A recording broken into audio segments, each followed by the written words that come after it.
Before we dive into this absolutely wild story, make sure to hit that subscribe button and ring the notification bell. Trust me, you won't want to miss what happens next in this neighborhood saga. Drop a like if you've ever dealt with entitled neighbors, and leave a comment sharing your own HOA horror stories. Now let's get into it. You know that moment when something so absurd happens that you have to check if you're dreaming? That's exactly how I felt when I walked out of my home office last Tuesday afternoon and saw not one, not two, but 5 random cars parked in my private parking lot. The same lot that I'd purchased specifically to keep my work vehicles safe and secure. The same lot that had clear private property, no parking signs posted everywhere. I stood there in my driveway, coffee mug frozen halfway to my lips, trying to process what I was seeing. The lot that I'd paid good money for, right next to my house, had somehow transformed into what looked like a neighborhood parking party. There was a red SUV, 2 sedans, a pickup truck, and what appeared to be some kind of luxury sports car, all neatly lined up as if they belonged there. "Emily!" I called out to my wife, who was working from home that day too. "Can you come out here for a second?" Emily stepped outside, took one look at the situation, and her jaw dropped. "Mark, what's going on? When did our lot become a public parking space?" I shook my head, feeling that familiar tension building in my neck. I have no idea, but I'm about to find out. Just as I was pulling out my phone to call our HOA, I noticed Linda Thompson, our next-door neighbor, walking her designer purse dog past our property. The same Linda who'd moved in 6 months ago and had been a constant source of, let's call it, entertainment ever since. She had that look on her face. You know the one. Like she was trying not to smile while watching someone step in gum. "Oh, Mark," she called out, her voice dripping with false sweetness. "I see you've noticed the new parking arrangement. Isn't it wonderful how the HOA is making better use of all this empty space?" I nearly choked on my coffee. "I'm sorry. What new parking arrangement?" Linda's smile widened as she adjusted her oversized sunglasses. "Well, at the last HOA meeting, you know, the one you missed, we discussed how some residents needed additional parking. The board agreed that since you barely use your lot, it would be perfect for overflow parking. Barbara from the HOA should have sent you an email about it." I stood there, momentarily speechless. The lot I'd purchased specifically for my business, vehicles which I'd been parking there regularly for the past 3 years, was now suddenly barely used. And more importantly, when had the HOA gained the authority to redistribute private property? Emily stepped forward, her voice calm but firm. "Linda, this is private property. We purchased this lot specifically, separate from our house. The HOA has no authority to—" "Oh, honey," Linda interrupted, waving her hand dismissively. "The HOA has authority over all external property usage in our community. It's in the bylaws. We voted on it and everything. Maybe if you attended more meetings." She let the sentence hang in the air like a bad smell. I felt my blood pressure rising, but years of dealing with difficult clients had taught me to keep my cool. "Linda, I don't know what was discussed at that meeting, but this lot is privately owned. It's not HOA property. Those cars need to be moved." Linda's smile didn't waver. "Well, good luck with that. Everyone's been told this is now approved overflow parking. Barbara even sent out an email blast about it this morning. If you have concerns, you should really bring them up at the next meeting. It's in 2 weeks, by the way." With that, she tugged on her dog's crystal-studded leash and continued her walk, leaving me standing there with my now cold coffee. I turned to Emily, who was already pulling up her email on her phone. "I don't have any email from Barbara," she said, scrolling through her inbox. "Do you?" I checked my phone. Nothing, not even in spam. Just then, Steve Mitchell from across the street came jogging over. Steve had been one of the first neighbors to welcome us when we moved in, and unlike some people, cough Linda, Cough. He'd always been straightforward and friendly. "Hey, Mark, Emily," he called out, looking concerned. "I just saw what's happening with your lot. Something's not right here. Jennifer and I were at that HOA meeting last week, and there was absolutely no discussion about using your property for parking." I felt a mix of relief and growing anger. "So Linda's lying about the HOA approval?" Steve nodded. "Completely. But here's the thing. I overheard her at the community mailbox yesterday telling some of the newer residents that this was all approved and legitimate. She's been spreading this story all over the neighborhood." Emily's eyes narrowed. "That explains the email she mentioned. She's probably been telling everyone there was official communication about this." I pulled out my phone again. "This time to take pictures of all the vehicles and their license plates." "Well then, it's time to set the record straight. Steve, would you mind being a witness to what's happening here?" "Of course," Steve replied. "Jennifer and I will back you up. This isn't right." As I documented each vehicle, I could see Linda watching from her front window, that same smug smile on her face. She thought she had orchestrated some sort of coup, using the HOA's name to legitimize her parking scheme, but she had no idea what was coming. I pulled up the contact information for Barbara Wilson, our HOA representative, and hit dial. As the phone rang, I watched another car slowly cruise into my lot, clearly looking for a parking spot. This had to end, and it had to end now. "Hello, this is Barbara," came the crisp voice on the other end of the line. "Barbara, this is Mark. Anderson, we need to talk about what's happening with my private parking lot and why Linda Thompson is telling everyone the HOA has approved it for public parking." There was a pause on the other end of the line. "I'm sorry, what?"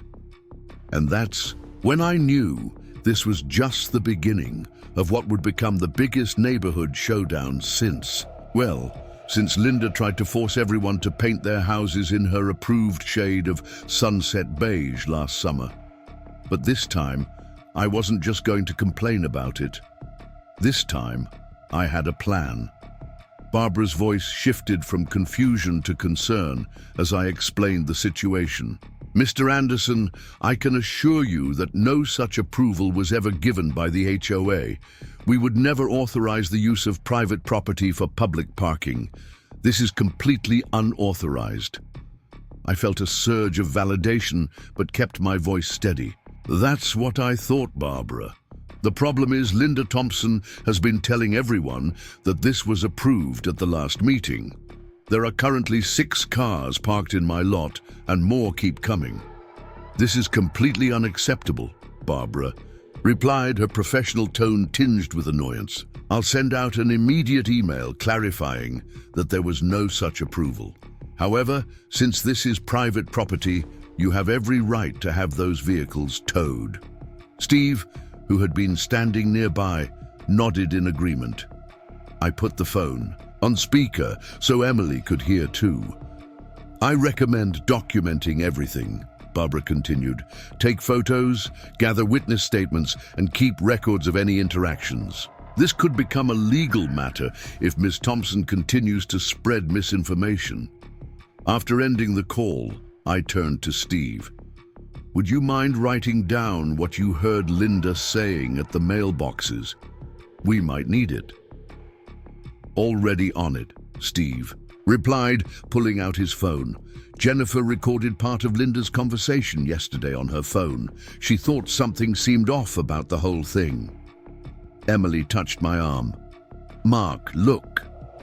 She pointed toward Linda's house, where our neighbor was now standing on her front porch, phone in hand, apparently taking pictures of us.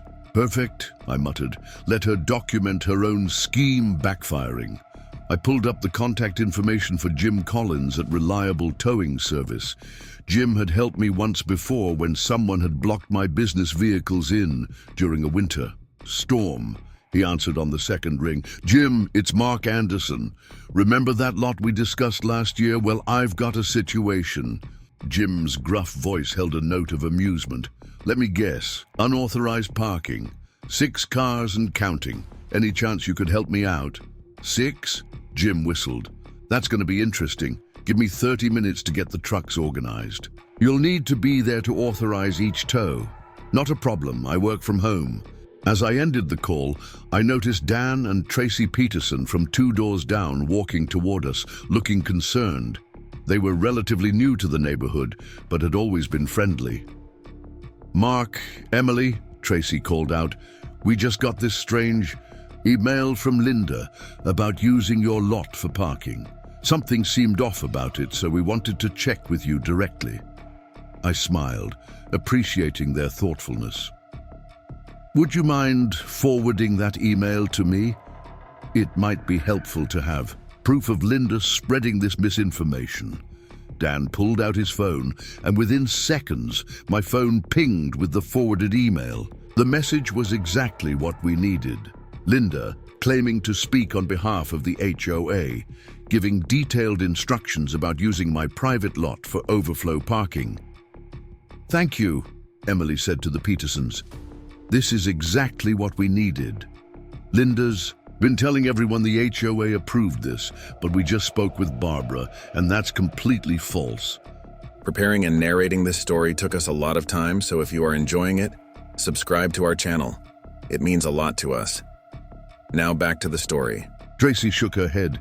We had a feeling something wasn't right. The email didn't come from the official HOA address, but Linda made it sound so official.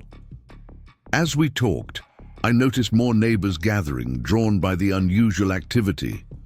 Some looked confused, others embarrassed as they realized they'd been duped by Linda's scheme. A few hurried to move their cars after overhearing our conversations. Michelle Davis, who lived at the end of the street, approached with her husband John. Mark, I am so sorry. We parked here this morning because Linda told us it was approved overflow parking. She said you had agreed to it because you never use the space. Never use the space? I gestured to the empty spots where my work vehicles usually sat. My vehicles are only gone because they're out for maintenance today. That's probably why Linda chose today to pull this stunt. John shook his head. We should have checked directly with you. Linda just seemed so sure about it, and she had that email. It's okay, Emily assured them. You're not the only ones who were misled. But you might want to move your car soon. Tow trucks are on their way. The mention of tow trucks sent a ripple through the gathered neighbors. Those who had parked in the lot quickly dispersed to move their vehicles, while others stayed to watch the drama unfold. Linda, still on her porch, was now talking rapidly into her phone. Her dog pranced nervously at her feet, picking up on her. Agitation. I could hear fragments of her conversation. They can't do that. It's not fair. The HOA should have. Steve leaned in closer to me. You know she's probably trying to call Barbara to pressure her into backing up her story. Let her try, I replied. Barbara already sent out an official HOA email clarifying that there was never any approval for this. Sure enough, phones around us started pinging as Barbara's email arrived. Linda's face visibly fell as she read her screen. Her dog took advantage of her distraction to tangle itself in its crystal-studded leash. The sound of heavy diesel engines approaching drew everyone's attention. 2 massive tow trucks from Reliable Towing rumbled down our street. They're yellow, warning lights already flashing. Jim Collins stepped out of the lead truck, clipboard in hand. Well, he said, surveying the scene. Looks like we've got ourselves a situation here. Linda practically flew off her porch, her dog yapping, at her heels. You can't tow these cars. This is approved overflow parking. The HOA? Ma'am, Jim interrupted, holding up a hand. This is private property. I have documentation right here showing Mr. Anderson as the legal owner of this lot, unless you have some official paperwork showing otherwise. Linda's mouth opened and closed several times, but no words came out. Her face had turned an interesting shade of red that clashed spectacularly with her pastel cardigan. I strongly suggest, I called out to the remaining car's owners, that if your vehicle is in my lot, you move it now before it gets towed. I won't be responsible for the fees." There was a flurry of activity as several people rushed to move their cars. However, 3 vehicles remained, their owners apparently not present to save them from their fate. Jim and his team worked efficiently, positioning their trucks and preparing to load the first vehicle, an expensive-looking BMW that I'd never seen in the neighborhood before. "This is harassment," Linda suddenly shouted, her voice reaching a pitch that made her dog whimper. "I'm calling my lawyer." Emily stepped forward, her voice calm but carrying clearly across the growing crowd. "Linda, I have a copy of the email you sent out, falsely claiming HOA approval. I also have Barbara's official response, stating that no such approval was ever given. If anyone has a legal case here, it's us." The gathered neighbors murmured in agreement. I could see Linda's support crumbling as people began to realize the full extent of her deception. The first car was already being winched onto the tow truck when its owner came running down the street, keys jangling in his hand. He wasn't anyone I recognized, probably someone from outside the neighborhood who'd been told about the free parking. "Wait! That's my car!" he shouted. Jim paused the winch. "Sir, your vehicle is being towed from private property. The fee, to drop it now, is half the full towing charge." The man turned to Linda, his face flushed with anger. "You said this was approved parking. You sent out an email saying it was fine." Linda backed away, suddenly very interested in untangling her dog's leash. I was just trying to help everyone find parking. I thought..." "You thought you could make decisions about someone else's private property," Steve interjected. "And now people are paying the price for your help." The BMW owner grudgingly paid Jim's drop fee and drove away, shooting daggers at Linda with his eyes. The remaining 2 vehicles weren't so lucky. Their owners didn't show up in time to prevent the full tow. As Jim's team finished securing the last car, Barbara Wilson herself arrived on the scene. She took in the situation with one sweeping glance, her expression grim. "Miss Thompson," she called out, "I need to speak with you immediately about your unauthorized use of the HOA's name and your attempts to appropriate private property." Linda's dog chose that moment to break free from its tangled leash, darting across the yard in a blur of rhinestones and yapping. As Linda chased after it, I couldn't help but think the scene was a perfect metaphor for how her careful plan had completely unraveled. The crowd slowly dispersed, but not before several neighbors approached to apologize for believing Linda's scheme. Some shared stories of other times she'd tried to exert control over the neighborhood, always acting as if she had official backing. As the last tow truck pulled away, Emily squeezed my hand. "Think this is the end of it?" I watched Linda finally catch her dog, her perfectly coiffed hair now decidedly less perfect. Somehow I doubt it, but at least everyone knows the truth now. Steve and Jennifer invited us over for dinner that evening, along with the Petersons and the Davises. As we sat around their patio table, sharing stories and laughing about the day's events, I realized something important had shifted in our neighborhood. Dynamic. "You know what the real irony is?" Jennifer said, refilling our wine glasses. "There's actually plenty of legal street parking just around the corner. Linda created this whole drama for nothing." "Not for nothing," Steve corrected. "She did it for control. Same reason she tried to dictate house colors last summer and complained about everyone's holiday decorations in December." Tracy Peterson leaned forward. "Well, I, for one, am glad someone finally stood up to her. This neighborhood is too nice. To let one person's power trips ruin it." As if on cue, our phones buzzed with a new email from Barbara. The HOA was calling an emergency meeting to discuss recent events and to review policies about misrepresenting HOA authority. Linda's name wasn't mentioned, but it didn't need to be. "Think she'll show up to defend herself?" John Davis asked. I thought about Linda's face as her carefully constructed scheme collapsed around her. Oh, she'll be there. People like Linda can't resist a chance to try to spin things their way. But this time, we'll be ready. The sun was setting as we walked home that evening, casting long shadows across my now empty parking lot. Emily pointed to something fluttering on one of the no parking signs. It was a handwritten note. "Sorry about today. You were right. Michelle." "Well, that's a start," Emily said, tucking the note into her pocket. I nodded, already thinking. About tomorrow. Something told me this wasn't over, not by a long shot. But for the first time since Linda moved in, I felt like the neighborhood was finally coming together against her attempts to control everything and everyone around her. Little did I know, Linda was already planning her next move. But this time, she was about to learn that taking on an entire united neighborhood was a very different game than picking on people one at a time. As Emily and I settled in for the evening, we could see Linda's silhouette pacing in her living room, phone pressed to her ear. Whatever she was planning, one thing was certain. The next HOA meeting was going to be very interesting indeed.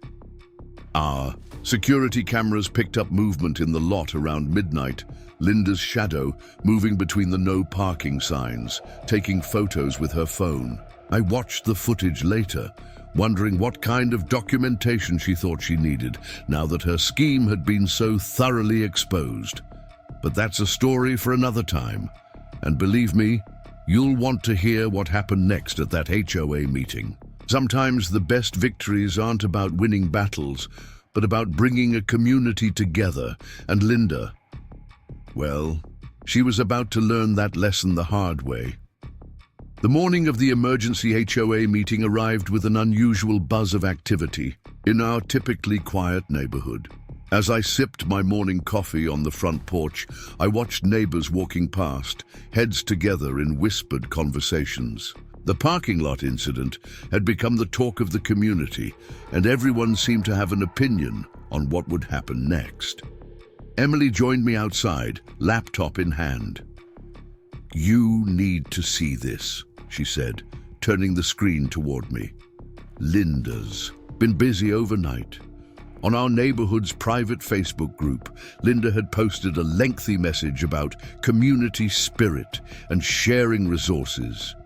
Without directly mentioning the parking incident, she'd written a passionate plea about how certain residents were destroying neighborhood harmony by being selfish with their unused space. "Unbelievable," I muttered, scrolling through the comments. Most neighbors had simply reacted with the laughing emoji, but a few newer residents seemed to be sympathetic to her position. Steve Mitchell crossed the street to join us, holding his own phone. "Morning, seen Linda's latest performance?" "Just reading it now," I replied. "She's really doubling down on this, isn't she?" "Jennifer says she's been messaging some of the newer families individually, trying to gather support before the meeting," Steve said, settling into one of our porch chairs. "Playing the victim card hard." Emily shook her head. "After what she did, she's lucky no one's pressing charges for fraud." The sound of a car door slamming drew our attention. Linda emerged from her house in what could only be described as her battle outfit, a crisp pantsuit that probably cost more than my monthly mortgage payment. Her dog, sporting a matching bow, trotted beside her as she walked to her car. "Going somewhere," Emily called out pleasantly. Linda's head snapped up, her designer sunglasses not quite hiding her scowl. "Just running some errands before the meeting.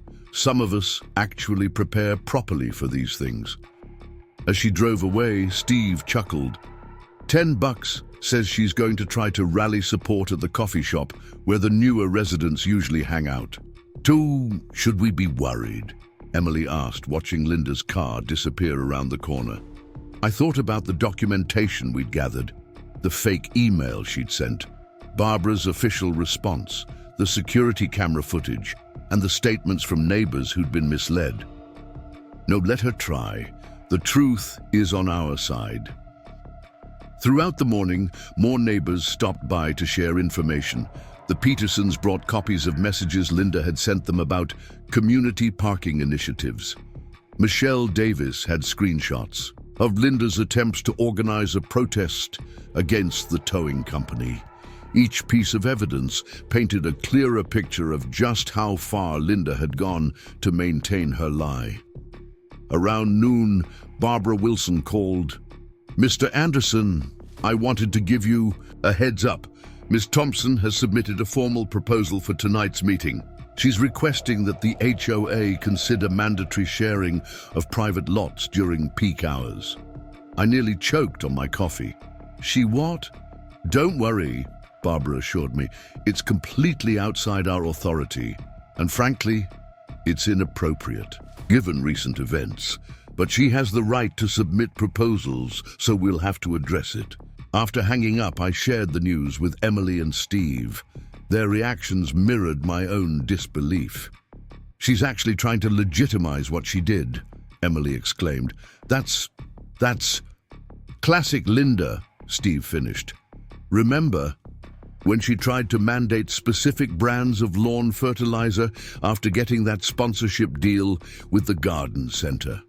The afternoon passed quickly as we prepared for the meeting. Jennifer Mitchell organized a group chat to coordinate our responses, ensuring we presented a united front without coming across as aggressive. The last thing we wanted was to make Linda appear sympathetic. At 6:45 p.m., we walked into the community center where the HOA meetings were held. The usually half-empty room was packed, with extra chairs brought in from other rooms. Linda sat in the front row, surrounded by a small group of supporters, mostly newer residents who didn't know her history. Barbara called the meeting to order, precisely at 7 p.m. "Good evening, everyone. We're here to address recent events concerning private property usage and misrepresentation of HOA authority. Before we begin, I want to remind everyone that personal attacks will not be tolerated." Linda's hand shot up immediately. "Point of order. I'd like to present my proposal first, before any other business." Barbara consulted her notes. "Ms. Thompson, given that your proposal directly relates to the incident we're here to discuss, I think it's more appropriate to address the events in chronological order." "But that's not fair," Linda protested, her voice rising. "You're trying to prejudice people against my proposal." A quiet murmur ran through the room. I caught Steve's eye, and he gave me a subtle nod. Everything was playing out exactly as we'd expected. Barbara remained unruffled. "For the record, I'll read Ms. Thompson's proposal now." She picked up a document. "The proposal suggests mandatory sharing of private lots during peak hours, with the HOA managing scheduling and usage rights." The room erupted in confused chatter. Even some of Linda's supporters looked uncertain. "Before we discuss this proposal," Barbara continued, "we need to address the events that prompted this emergency meeting. Mr. Anderson, would you like to speak?" I stood, holding the folder of evidence we'd collected. "Thank you, Barbara. 3 days ago, my private parking lot was filled with unauthorized vehicles. The owners had been told through an email claiming HOA approval that the lot was available for public parking. This email was sent by Ms. Thompson without HOA knowledge or authorization." Linda jumped up. "That's not true. I was just trying to help the community. Everyone knows you never use that lot anyway." "Ms. Thompson, please wait your turn," Barbara interjected. "Mr. Anderson has the floor," I continued, keeping my voice calm. "I have copies of the email Ms. Thompson sent, falsely claiming HOA authority. I also have statements from several neighbors who were misled by this false information. Finally, I have security camera footage showing Ms. Thompson directing cars into my lot." The room grew quiet as I passed copies of the evidence to Barbara and the board members. Linda's face had gone from red to white. "Furthermore," I added, "my lot is regularly used for my work vehicles, which happened to be out for maintenance that day." Ms. Thompson was aware of this, as evidenced by messages she sent suggesting people take advantage of the empty lot while the trucks are away. One of Linda's supporters, a young woman I didn't recognize, stood up. "But isn't it selfish to keep empty spaces when parking is so limited? We should be sharing our resources. Emily stood beside me. Those spaces weren't empty. They were temporarily vacant because our vehicles were being serviced. That's like saying your house is empty when you're at work, so people should be able to use it. The young woman sat down, looking embarrassed. Barbara cleared her throat. Ms. Thompson, would you like to respond to these allegations? Linda rose slowly, clutching a thick folder of her own. Yes, I would. What we have here is a clear case of privileged behavior. Mr. Anderson owns multiple parking spaces while some residents struggle to find even one. I was trying to implement a solution that would benefit everyone. By lying about HOA approval, Steve called out from his seat. I never lied, Linda snapped. I was planning to get approval. I just implemented it a little early because I saw an opportunity to help people. The room erupted in laughter. Linda's face flushed again.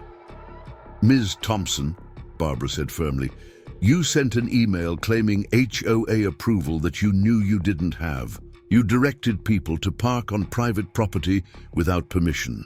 When confronted, you continued to maintain the fiction of HOA approval. These actions have exposed both you and the HOA to potential legal liability. Linda's lawyer-like composure cracked. This is a witch hunt. Everyone's against me because I try to make this neighborhood better. Did anyone complain when I organized the garden competition? Or when I suggested standardized mailbox colors? You mean when you tried to force everyone to buy mailboxes from your cousin's store? Jennifer Mitchell spoke up from the back. Or when you disqualified every garden that didn't use your sponsored fertilizer? More neighbors began sharing stories of Linda's previous attempts to control the neighborhood. The floodgates had opened and years of frustration poured out. Linda stood in the middle of it all, her carefully crafted image of community leadership crumbling around her. Her small group of supporters had grown notably quiet. Barbara finally restored order by banging her gavel. Let's return to the matter at hand. The board has reviewed the evidence and has reached several decisions. The room fell silent. Linda gripped the back of her chair so hard her knuckles turned white. First, Barbara announced, Ms. Thompson's proposal for mandatory lot sharing is rejected as it falls outside HOA authority.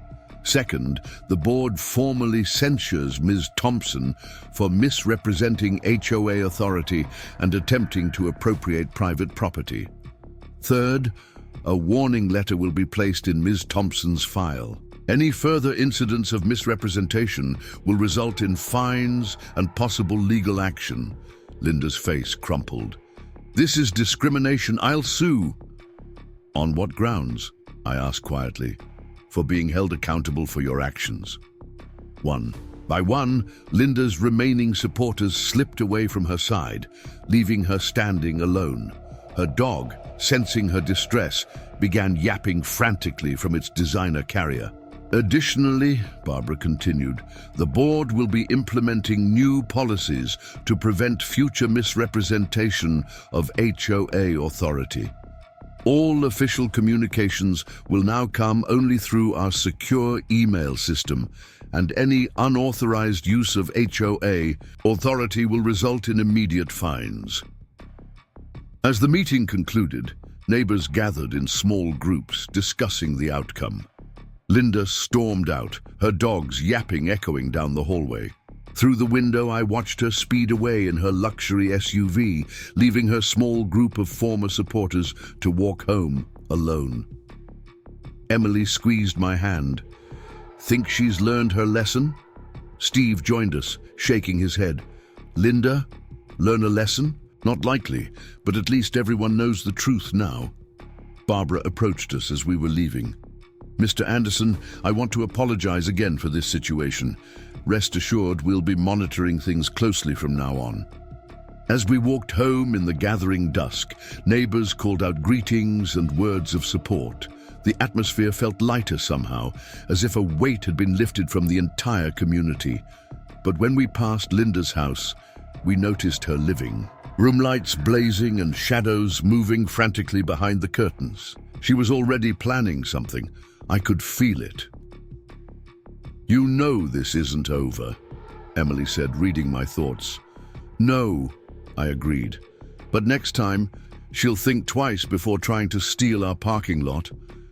That night, as we settled in to watch TV, our security cameras caught Linda prowling around her front yard, taking photos of all the parked cars on the street.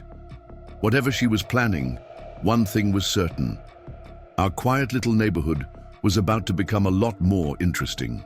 The morning after the HOA meeting brought an eerie calm to the neighborhood. Too calm. Emily and I were having breakfast on our porch when Steve Mitchell jogged over, his face filled with concern. "You need to check the community website," he said, catching his breath. "Linda's been busy." I pulled out my phone and logged into the neighborhood portal. There, pinned at the top of the discussion board, was a lengthy post from Linda Thompson, complete with photos and what appeared to be legal citations. "Property rights and community obligations, a legal analysis," I read aloud, my coffee growing cold beside me. "Is she serious?" Emily leaned over to look at my screen. She cited actual property laws. Where did she get all this? "Her cousin's a paralegal," Steve explained, settling into one of our porch chairs. Apparently, they spent all night researching precedents about communal property use and homeowners associations. The post was masterfully crafted, I had to give her that.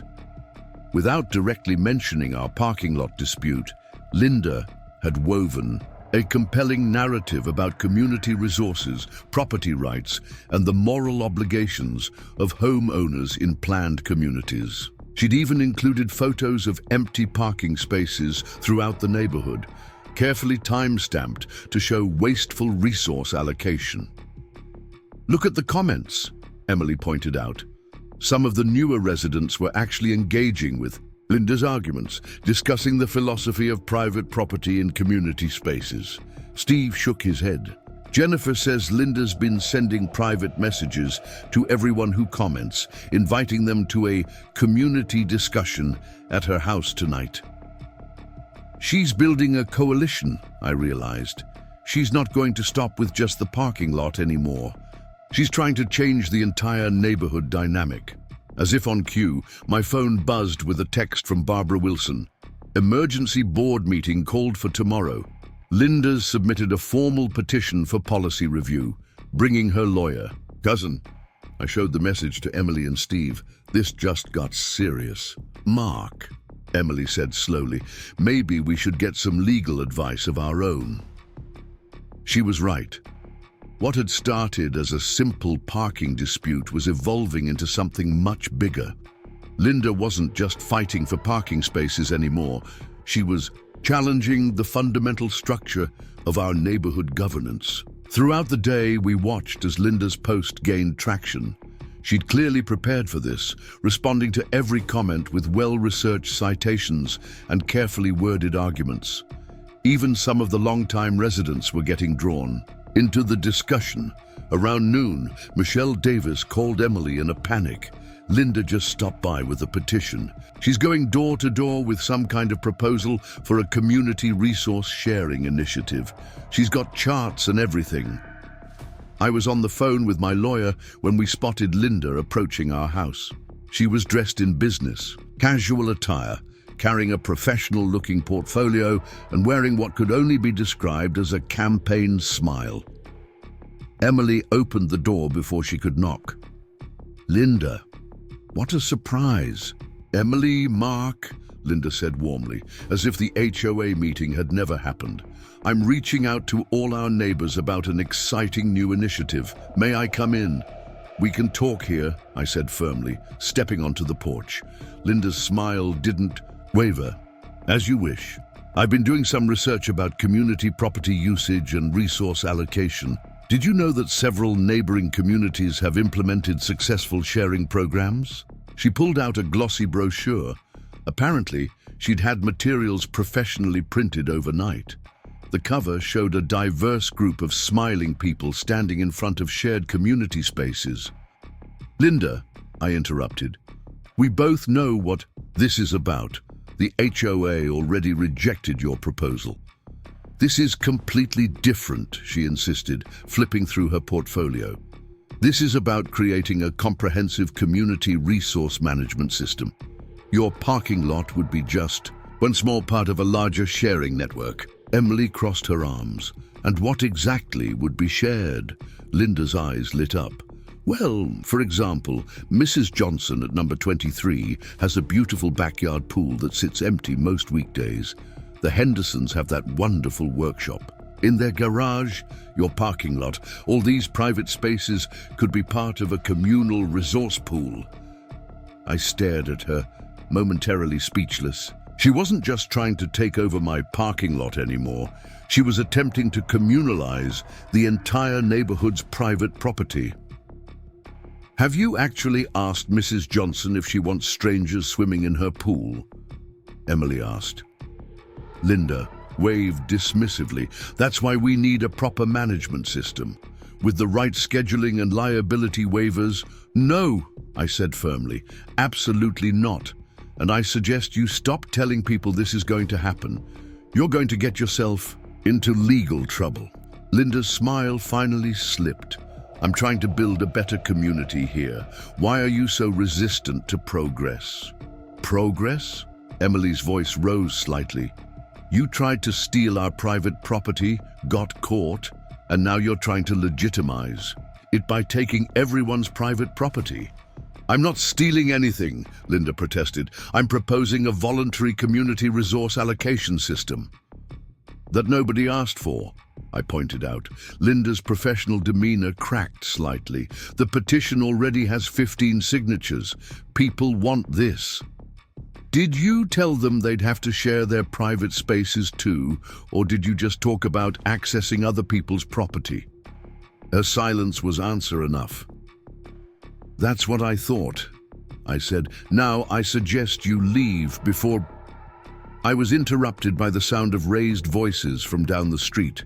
Mrs. Johnson, still in her gardening clothes, was standing on her front lawn shouting at Linda's lawyer cousin, who was backing away with a clipboard. I don't care what kind of petition it is, Mrs. Johnson yelled. Nobody's swimming in my pool. Get off my property. Linda's face reddened. I should go help explain. No, Emily said firmly. You should go home and stop this before you make things worse. As Linda hurried away toward Mrs. Johnson's house, Steve and Jennifer Mitchell emerged from their home across the street. They'd been watching the whole scene unfold. She stopped by our house an hour ago, Jennifer called out as they walked over. Wait until you hear what she's planning for the community garage spaces. Inside, we reviewed Linda's complete proposal, which Steve had gotten a copy of. It was simultaneously impressive and terrifying. She'd created a comprehensive plan for optimizing community resources that included everything from private parking, spaces to backyard pools, home workshops, and even personal workout rooms. She's actually put together a scheduling system, Jennifer said, pointing to a detailed spreadsheet. Look, she's already allocated times for people to use different spaces.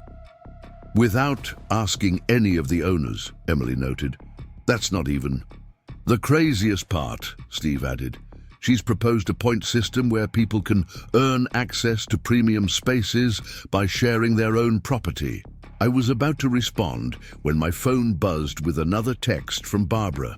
Linda's lawyer cousin just submitted official documentation. Emergency board meeting moved up to tonight. This is getting complicated. Emily read the message over. My shoulder. We need to shut this down now before it gets any more out of hand. Already on it, I replied, dialing my lawyer's number again. Hey, Bill, remember that parking lot situation? Well, it just escalated.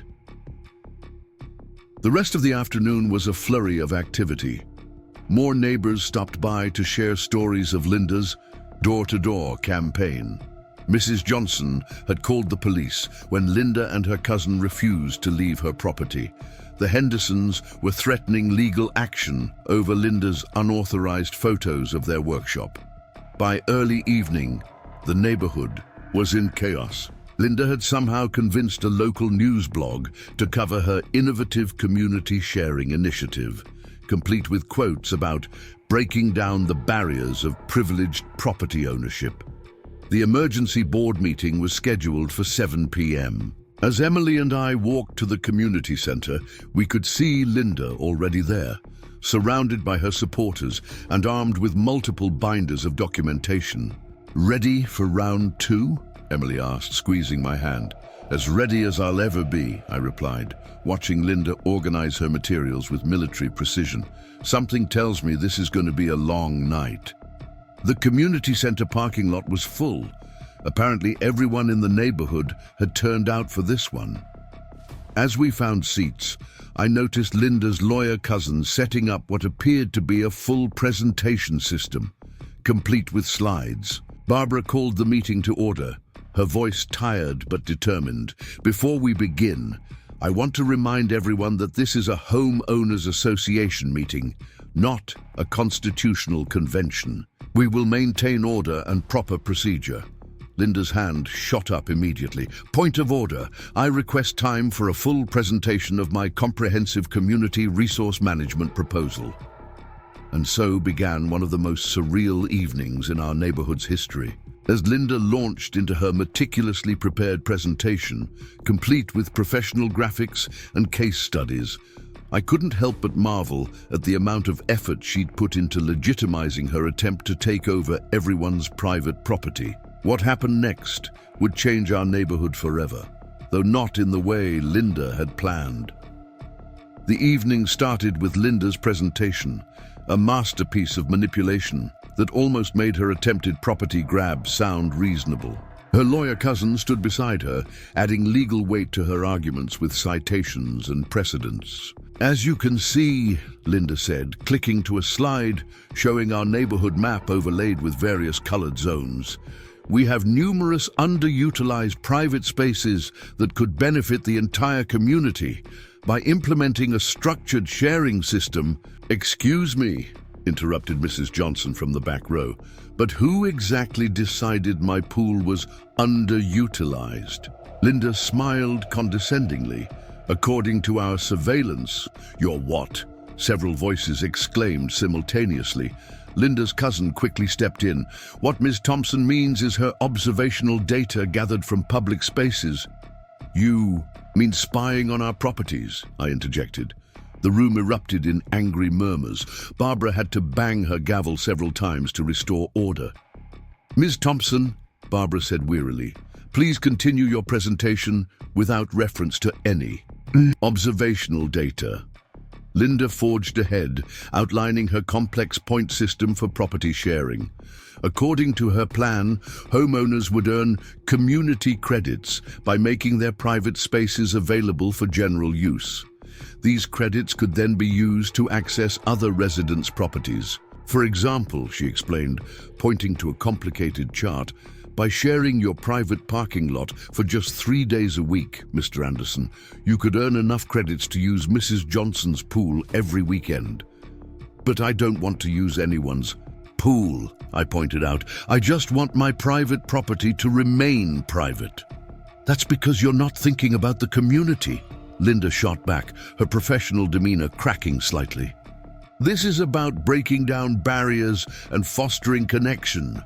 By forcing people to share their private property," Emily asked incredulously. "Nobody's forcing anything," Linda insisted, though her color was rising. "This would be a completely voluntary system. Then why did you try to take over our parking lot without permission?" Steve called out from his seat. Linda's cousin stepped forward. "That incident is not relevant to the current proposal."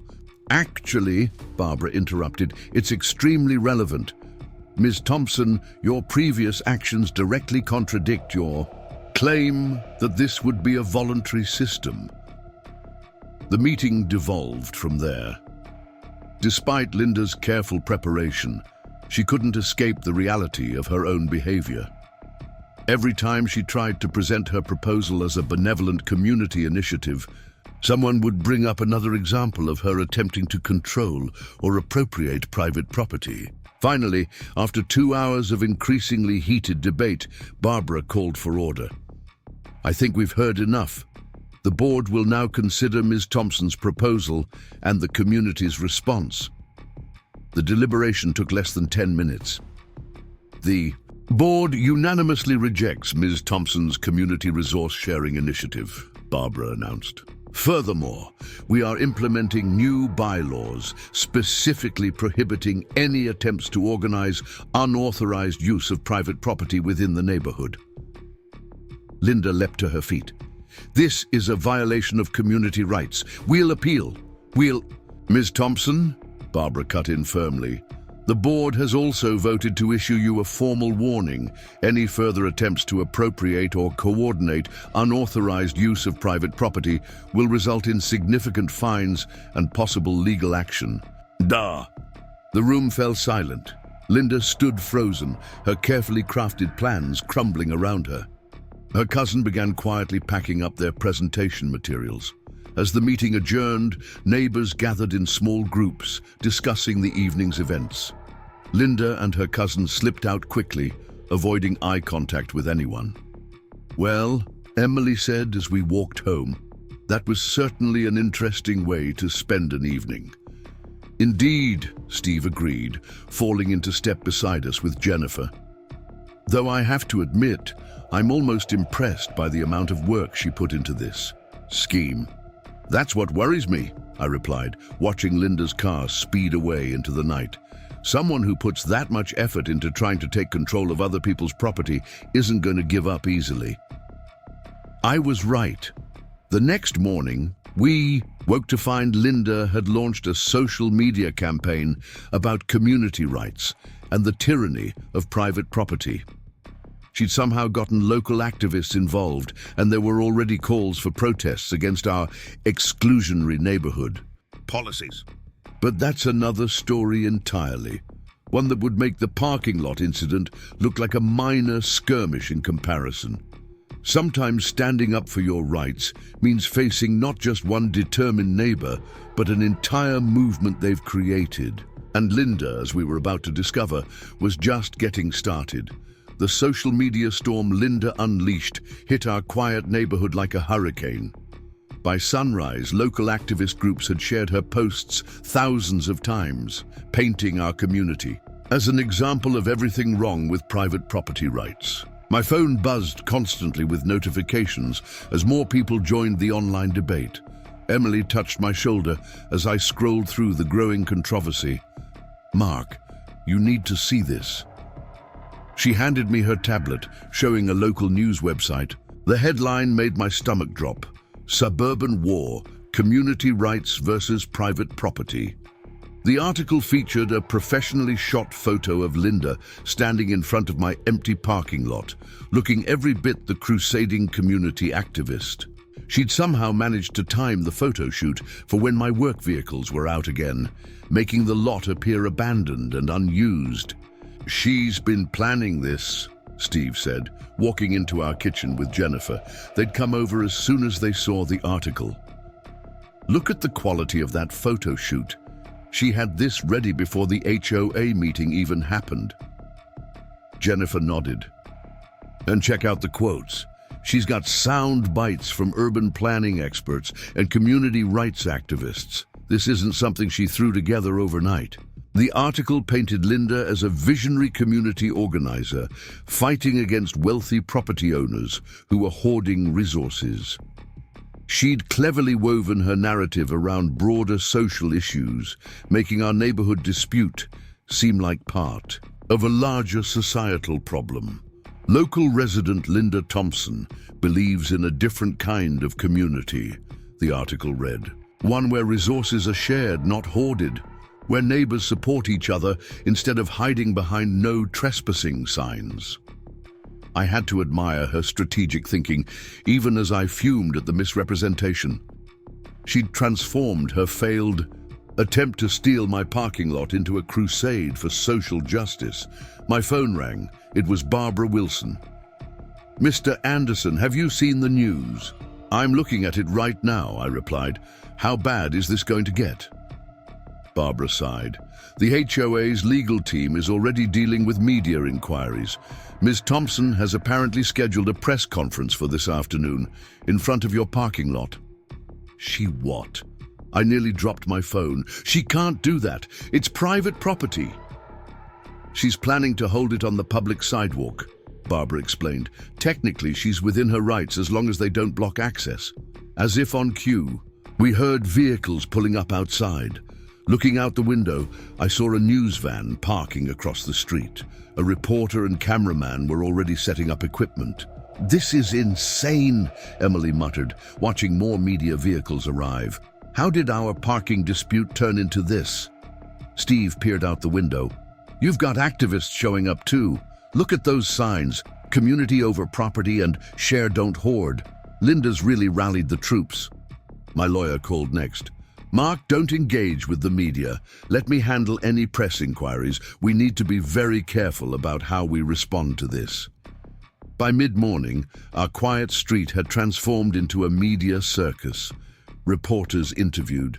Neighbors, activists chanted slogans, and through it all, Linda moved from camera to camera, perfectly dressed and perfectly on message.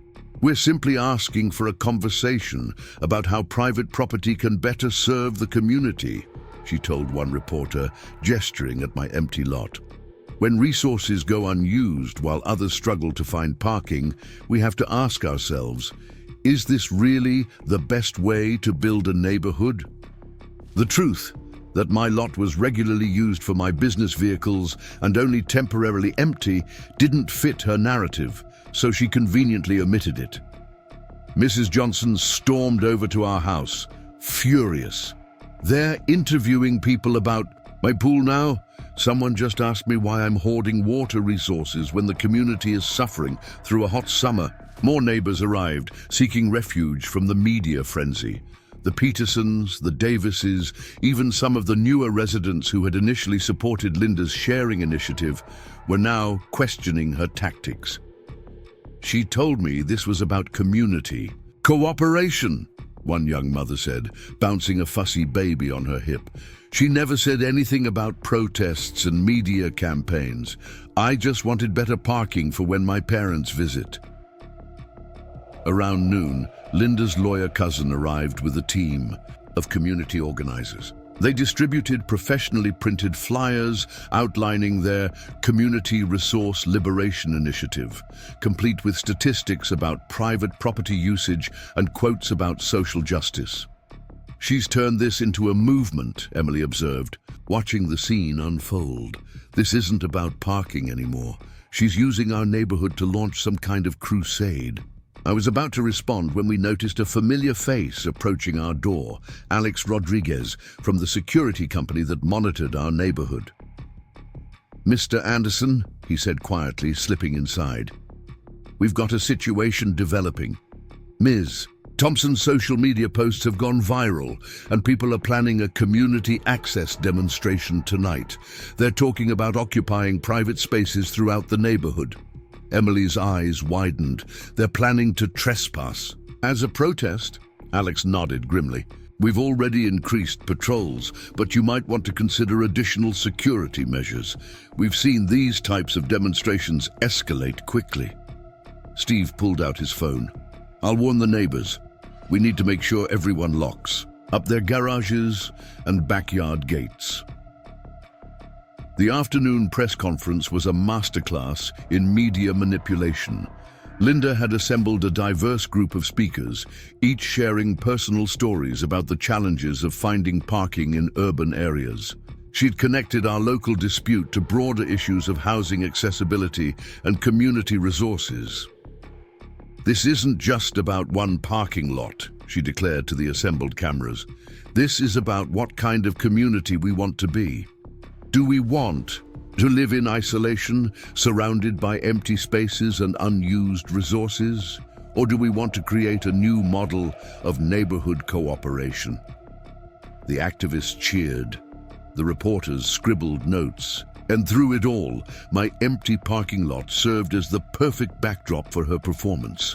My lawyer arrived as the press conference was winding down. "We need to get ahead of this narrative," he said, watching the scene from my living room. "Right now, she's controlling the story. We need to show that this isn't about community rights. It's about one person trying to appropriate private property for her own agenda." "How do we do that?" Emily asked. "First, we document everything. Every social media post, every news article, every flyer. We need to show how she escalated this from a simple property dispute to a media campaign." He turned to me. "Then, we need to tell your side of the story. Not through confrontation, but through facts. Show how your lot is regularly used for your business. Show how she deliberately timed her photos and protests for when your vehicles were out. Expose the manipulation behind her campaign." As evening approached, more protesters arrived. They carried signs and chanted slogans about community access and shared resources. Linda moved among them like a conductor, directing their energy and ensuring the cameras captured every moment. Then something unexpected happened. Mrs. Johnson, of all people, decided she'd had enough. The elderly gardener marched right up to Linda's press conference, still wearing her gardening gloves and sun hat. "Young lady," she announced loudly enough for everyone to hear, "I've lived in this neighborhood for 40 years, and I've never seen such nonsense." The cameras swiveled to capture this confrontation. Linda's practiced smile faltered slightly. "You want to talk about community?" Mrs. Johnson continued, warming to her subject. "Let me tell you about community. Community is when neighbors respect each other's rights. Community is when we help each other because we choose to, not because someone forces us to share our private property." The protesters fell silent. The reporters leaned forward, sensing a shift in the story. "Did you tell all these nice people how you tried to steal Mark's parking lot?" Mrs. Johnson demanded. "Did you tell them how you lied about HOA approval? Did you tell them how you're trying to force everyone to share their private property after you got caught?" Linda tried to interrupt, but Mrs. Johnson wasn't finished. "And now you want to use my pool? The pool my late husband and I saved for years to build? The pool where I teach neighborhood children to swim when they're invited, not when they demand access?" The cameras were rolling. Linda's carefully crafted narrative was crumbling in the face of Mrs. Johnson's authentic outrage. "That's what real community is," Mrs. Johnson declared. "It's about respect and choice, not about forcing people to share their private property because you think you know better." She turned to the assembled protesters. "And all of you, standing here with your signs, did you know she's been taking pictures of people's private property without permission? Planning how to use spaces that don't belong to her? Is that the kind of community you want to support?" The mood shifted palpably. Some protesters lowered their signs. Reporters started asking Linda different questions, harder questions about her tactics and motivations. Linda's lawyer cousin tried to salvage the situation, stepping forward with legal documents and prepared statements, but the damage was done. Mrs. Johnson had punctured Linda's carefully constructed narrative with simple, undeniable truth. As the sun set, the media circus began to pack up. The protesters drifted away, many of them now discussing the ethics of forced property, sharing with new perspective. Linda stood alone on the sidewalk, her perfect image finally cracked, but this wasn't the end. As we watched Linda retreat to her house, already typing furiously on her phone, we knew she would try again. She had invested too much in this crusade to give up now. The question was, what would she do next? And more importantly, how had our quiet neighborhood become ground zero for a battle over private property rights? As Emily and I settled in for the night, watching the last news van drive away, we couldn't help but wonder what tomorrow would bring. Linda's social media campaign was still gaining traction, even as her local support crumbled.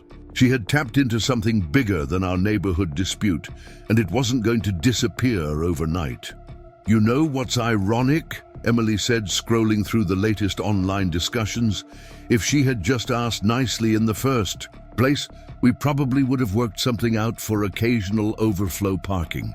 I nodded, thinking about how a simple parking dispute had exploded into a community crisis.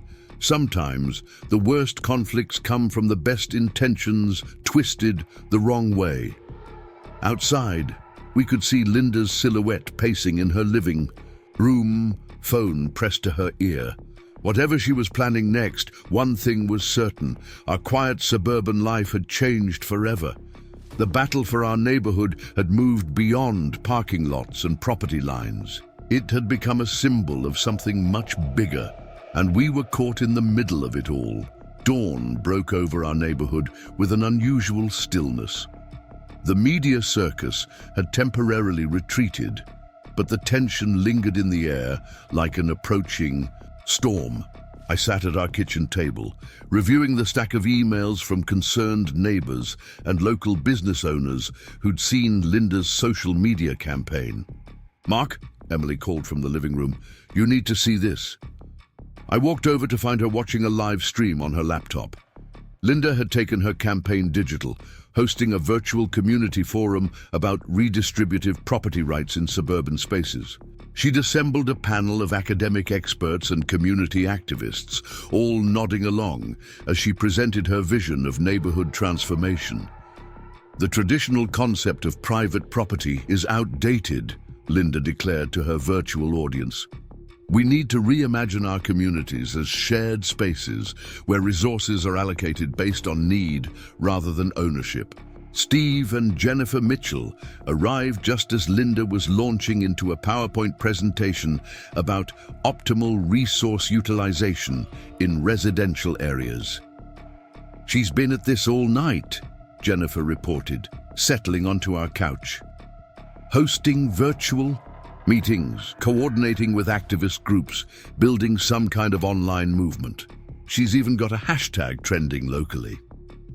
Steve pulled out his phone to show us the growing social media presence. Share the Space and Community Over Property are picking up steam. People from all over are weighing in on our neighborhood dispute. My lawyer called just as Linda's virtual forum was wrapping up.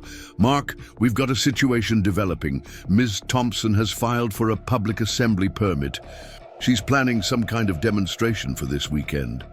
"Another protest?" I asked, watching Linda's live stream transition into a Q&A session. "Not exactly," he replied grimly. "She's calling it a Community Resource Liberation Festival." She's calling it a Community Resource Liberation Festival.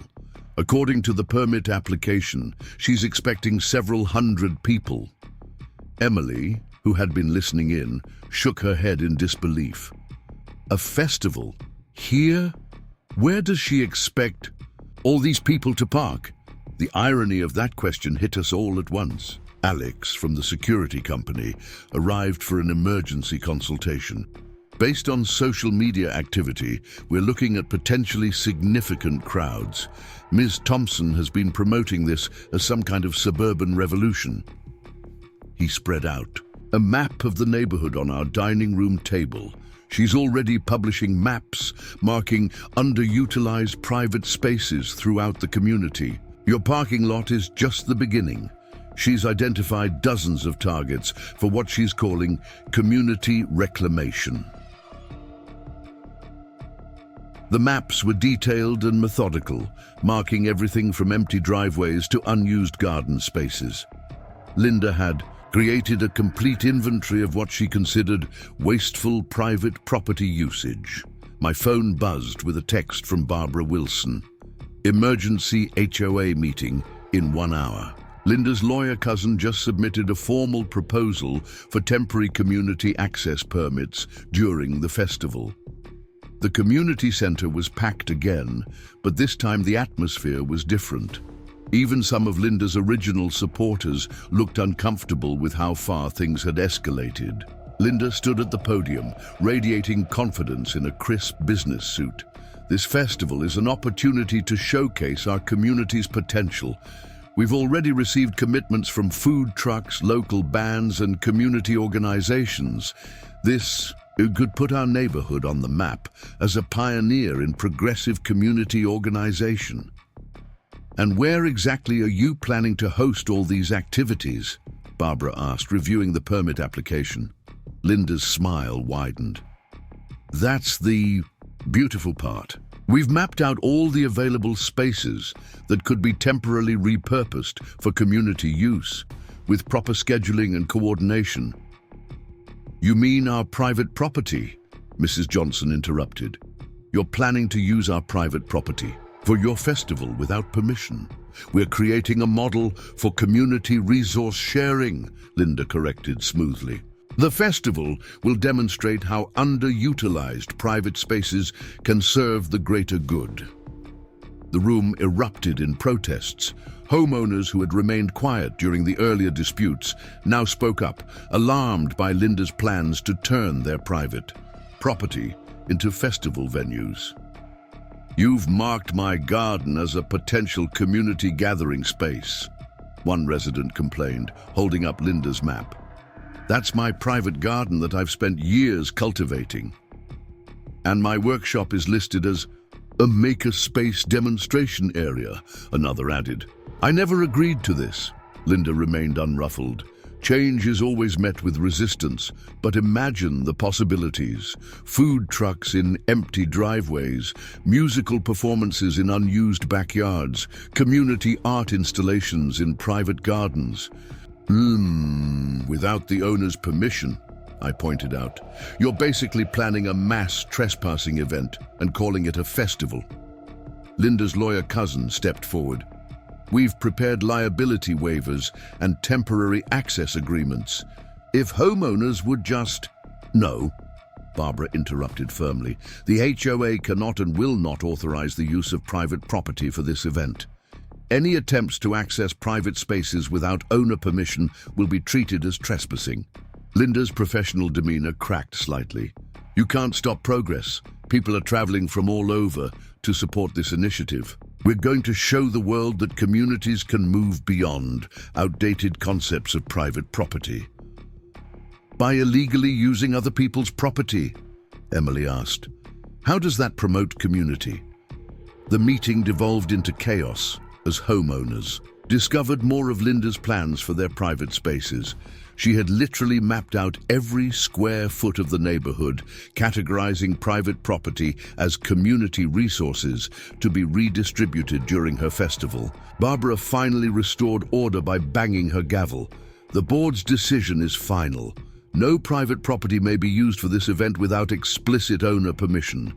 Ms. Thompson, if you proceed with your plans to access private spaces without authorization, the HOA will be forced to take legal action. Linda gathered her materials, her face flushed with anger. This isn't over. The festival will proceed as planned.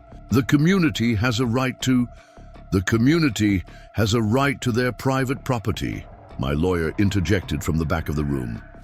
And my client has already filed for a temporary restraining order to prevent unauthorized access to his property during your event. That announcement sent ripples through the room. Other homeowners immediately approached my lawyer, asking how they could protect their property from Linda's festival plans. As the meeting broke up, Linda stood in the parking lot, surrounded by her remaining supporters. She was live streaming, again, painting herself as a victim of regressive property interests. They're trying to shut down our movement, she declared to her online audience, but we won't be silenced. This festival will show the world that communities can transcend private property. Back at home, we watched as Linda's social media campaign kicked into high gear. She was positioning our neighborhood as ground zero for some kind of suburban revolution, drawing support from activist groups and social media influencers. Look at these RSVPs, Steve said, showing us the festival's online event page. She's got hundreds of people planning to attend. Where does she think they're all going to go? Emily studied Linda's detailed festival maps. According to this, she's planning to use our parking lot as the main staging area. She's even scheduled food trucks to park there. Alex from security was already coordinating with local law enforcement. We're bringing in extra patrols for the weekend. Based on social media activity, this could draw significant crowds. My lawyer called with updates throughout the evening. More homeowners had joined the restraining order request, creating a united legal front against Linda's festival plans. But Linda wasn't backing down. If anything, the opposition seemed to fuel her determination. Her live streams became more frequent, her rhetoric more dramatic. She was painting our neighborhood dispute as a symbolic battle between community rights and private property. As night fell, we could see Linda in her home office, surrounded by monitors, coordinating with her growing network of online supporters. She had transformed from a nosy neighbor into some kind of suburban revolutionary, and our quiet community had become her battlefield. "You know what's strange?" Emily said as we watched Linda's latest live stream. "She's so focused on taking over everyone else's property that she hasn't offered to use her own space for the festival." Steve checked Linda's detailed maps. "You're right, her property is marked as private residence, not available for community use." "Of course it is," Jennifer added. "She wants to share everyone else's property, not her own." The hypocrisy was glaring, but Linda's online supporters either didn't notice or didn't care. They were too caught up in her vision of community transformation to question her methods. My phone buzzed with a news alert. A local TV station had picked up the story again, but this time the coverage was more balanced. They were asking questions about property rights and community consent, highlighting the concerns of homeowners who were being targeted by Linda's festival plans. "This could actually work in our favor," my lawyer said when I forwarded him the story. "The more people realize this isn't about community sharing, but about one person trying to appropriate private property for her agenda, the less support she'll have." But Linda wasn't done yet. Even as her festival plans faced legal challenges, she was already working on something new. Through our security cameras, we could see her taking detailed notes as she walked the neighborhood, studying properties and making plans. "She's going to try something else," I said, watching her methodically document our community. "The festival is just one part of her larger strategy." Emily squeezed my hand. "Whatever she's planning, we'll face it together. The neighborhood is united now. She can't manipulate people like she used to." Outside, Linda continued her survey, her phone recording every detail of our private spaces. She was building something bigger than a festival, bigger than a parking dispute. She was trying to reshape our entire community in her image, one property at a time. As we prepared for bed, we could still hear the soft whir of Linda's printer, working overtime, producing more materials for her campaign. Tomorrow would bring new challenges, new attempts to override our property rights in the name of community sharing. But something had changed. The neighborhood had woken up to Linda's true nature. Her grand vision of community transformation had revealed itself as a thinly veiled attempt to control our private spaces. The festival was coming, and with it would come chaos. But we were ready. Sometimes defending your rights means standing firm against those who would take them away in the name of progress. And Linda? She was about to learn that real community isn't built by forcing people to share their private property. It's built on respect, consent, and genuine cooperation. Through our window, we could see her silhouette still moving in her home office, planning her next move. Whatever she tried next, one thing was certain. Our quiet suburban life had become a battlefield in a war we never wanted to fight. The question was, how far would Linda go to force her vision of community sharing on unwilling neighbors? And more importantly, How would we protect our properties from becoming casualties in her crusade for suburban revolution? The morning of Linda's planned festival arrived with an unexpected twist. As the sun rose over our neighborhood, we discovered that every no trespassing sign, every private property marker, and every security camera had been decorated with colorful ribbons and paper flowers. Handmade signs proclaiming community spaces are for everyone and share the love had appeared overnight, transforming our private property warnings into some kind of suburban art installation. Emily discovered the decorations when she went out to get the morning paper. "Mark, you need to see this," she called from the driveway, staring at our now festooned security cameras. I stepped outside to find our parking lot looking like some sort of hippie commune had exploded in it. Rainbow streamers connected the no parking signs, creating a festive canopy over the empty space where my work vehicles usually sat. "Good morning, neighbors," Linda's voice rang out cheerfully as she emerged from her house, wearing a flowing dress adorned with peace symbols. "Don't you just love how the community came together to beautify our shared spaces?" Steve Mitchell jogged over, still in his running gear. "This has to be vandalism, right? They can't just decorate private property without permission."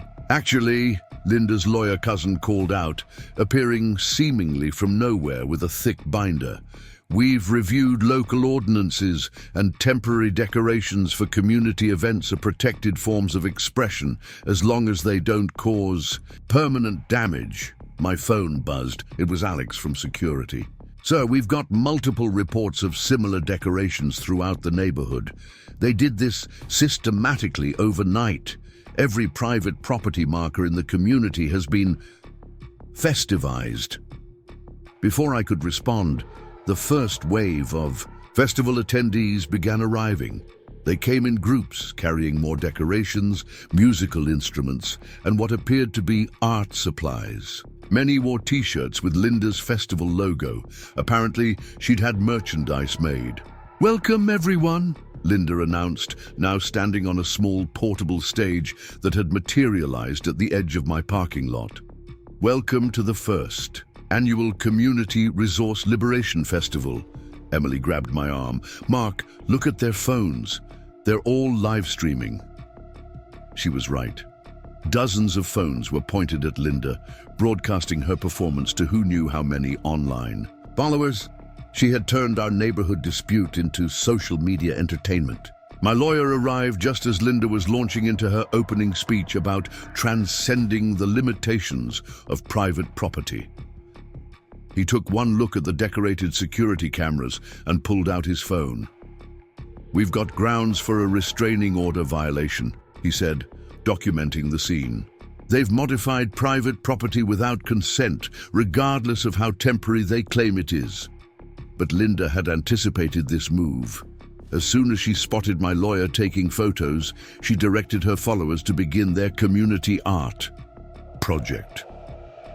Within minutes, dozens of people were setting up easels and art supplies along the public sidewalk, just inches from private property lines. "We're not touching private property anymore," Linda announced sweetly.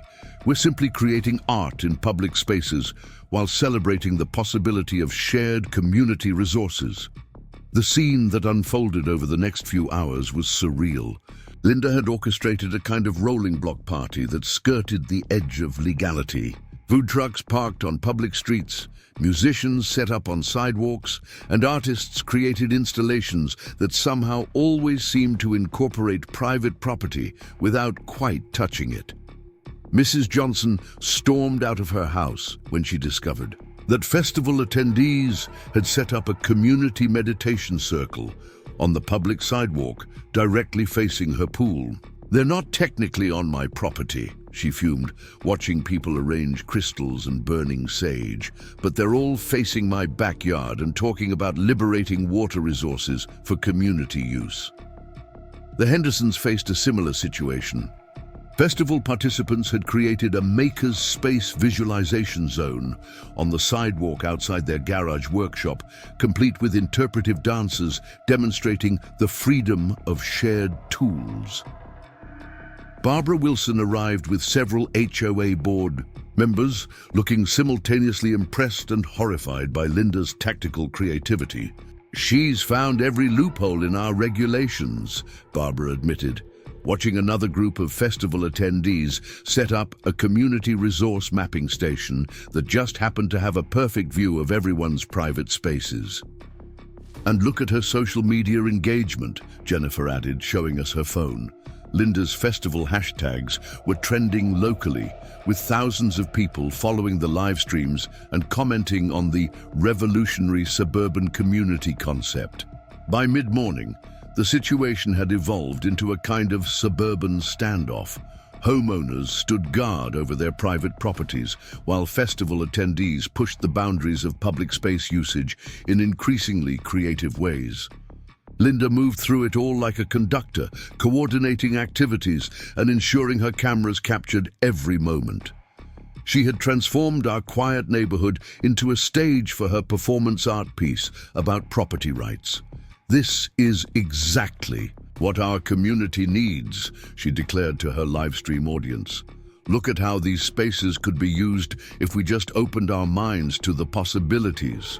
The fact that none of the actual property owners wanted their spaces used this way seemed irrelevant to her growing online following. My lawyer huddled with other homeowners' attorneys, trying to find a legal solution to this bizarre situation. The police had already visited twice, but since the festival activities were technically taking place in public spaces, their options were limited. "She's really thought this through," Steve observed, watching another group of artists set up an elaborate display about emotional boundaries in physical spaces that just happened to use my parking lot as a backdrop. Emily squeezed my hand. "At least they can't actually use our private property. The restraining order is holding." But Linda had other plans. As the day progressed, her festival attendees began what they called community space activation exercises. These involved groups of people standing in public spaces and collectively imagining how private properties could be used differently. "Visualize the possibilities," Linda encouraged, leading a group meditation outside Mrs. Johnson's pool. "Imagine these barriers dissolving, these resources being shared." The psychological warfare was subtle but effective. Every private space in the neighborhood became the subject of public scrutiny and commentary. Linda's followers documented everything, creating a virtual map of what they called liberation opportunities. Around noon, things took another turn. Food trucks that had been parked on public streets began offering free food to festival attendees. The catch? People had to participate in community resource liberation workshops to earn their meals. These workshops, led by Linda's carefully selected facilitators, focused on identifying underutilized private spaces and developing strategies for community resource activation. They were essentially training sessions for future property disputes. My lawyer watched one of these workshops with growing concern. "She's building a movement," he realized. "This isn't just about our neighborhood anymore. She's creating a template for others to challenge private property rights in their own communities." He was right. Linda had transformed our local dispute into a kind of suburban activism starter kit. Her festival attendees were taking detailed notes, making plans to export her tactics to other neighborhoods. The afternoon brought new challenges as Linda unveiled what she called community space reclamation art. Festival participants began creating elaborate chalk drawings on public sidewalks, each one depicting how private properties could be liberated for community use. My parking lot featured prominently in these drawings, reimagined as everything from a community garden to a public performance space. The fact that I actively used it for my business was conveniently ignored in their artistic visions. "This is harassment," Mrs. Johnson declared, watching people create a chalk mural showing her pool transformed into a public aquatic center. "They're basically advertising their plans to take over our private property." But Linda had carefully coached her followers to maintain plausible deniability. "We're simply engaging in creative expression," she explained to yet another police officer. "Imagining possibilities isn't the same as trespassing." As the sun began to set, Linda gathered her followers for what she called a community vision ceremony. Hundreds of people stood on public sidewalks, holding electric candles and facing private properties throughout the neighborhood. "Today, we've shown what's possible," Linda announced, her voice carried by a sophisticated sound system that somehow didn't violate noise ordinances. "We've demonstrated that community resources shouldn't be limited by arbitrary property lines." The fact that she was standing in her own carefully protected private yard while making this speech wasn't lost on anyone. "This festival isn't the end," she continued, her words broadcast live to thousands of online followers. "It's just the beginning of a movement. Every neighborhood could be transformed if we just reject the outdated concept of private property." Her audience cheered while homeowners watched nervously from their windows. Linda had successfully reframed our neighborhood dispute as a broader social movement, and her message was resonating with people far beyond our community. As the festival finally wound down, Linda's followers began packing up their equipment, but not before documenting every private space they hoped to liberate in the future. They had created a comprehensive blueprint for challenging property rights, all while technically staying within the law. Emily and I watched from our porch as the last festival attendees departed, leaving behind their chalk drawings and decorated signs as silent testimonies to their intentions. "She's not going to stop, is she?" Emily asked, observing Linda coordinate with her core team of organizers. "No," I replied, watching Linda's satisfied smile as she reviewed the day's social media metrics. "This was just a rehearsal. She's planning something bigger." Through our security cameras, we could see Linda in her home office late into the night, analyzing footage from the festival and coordinating with her growing network of supporters.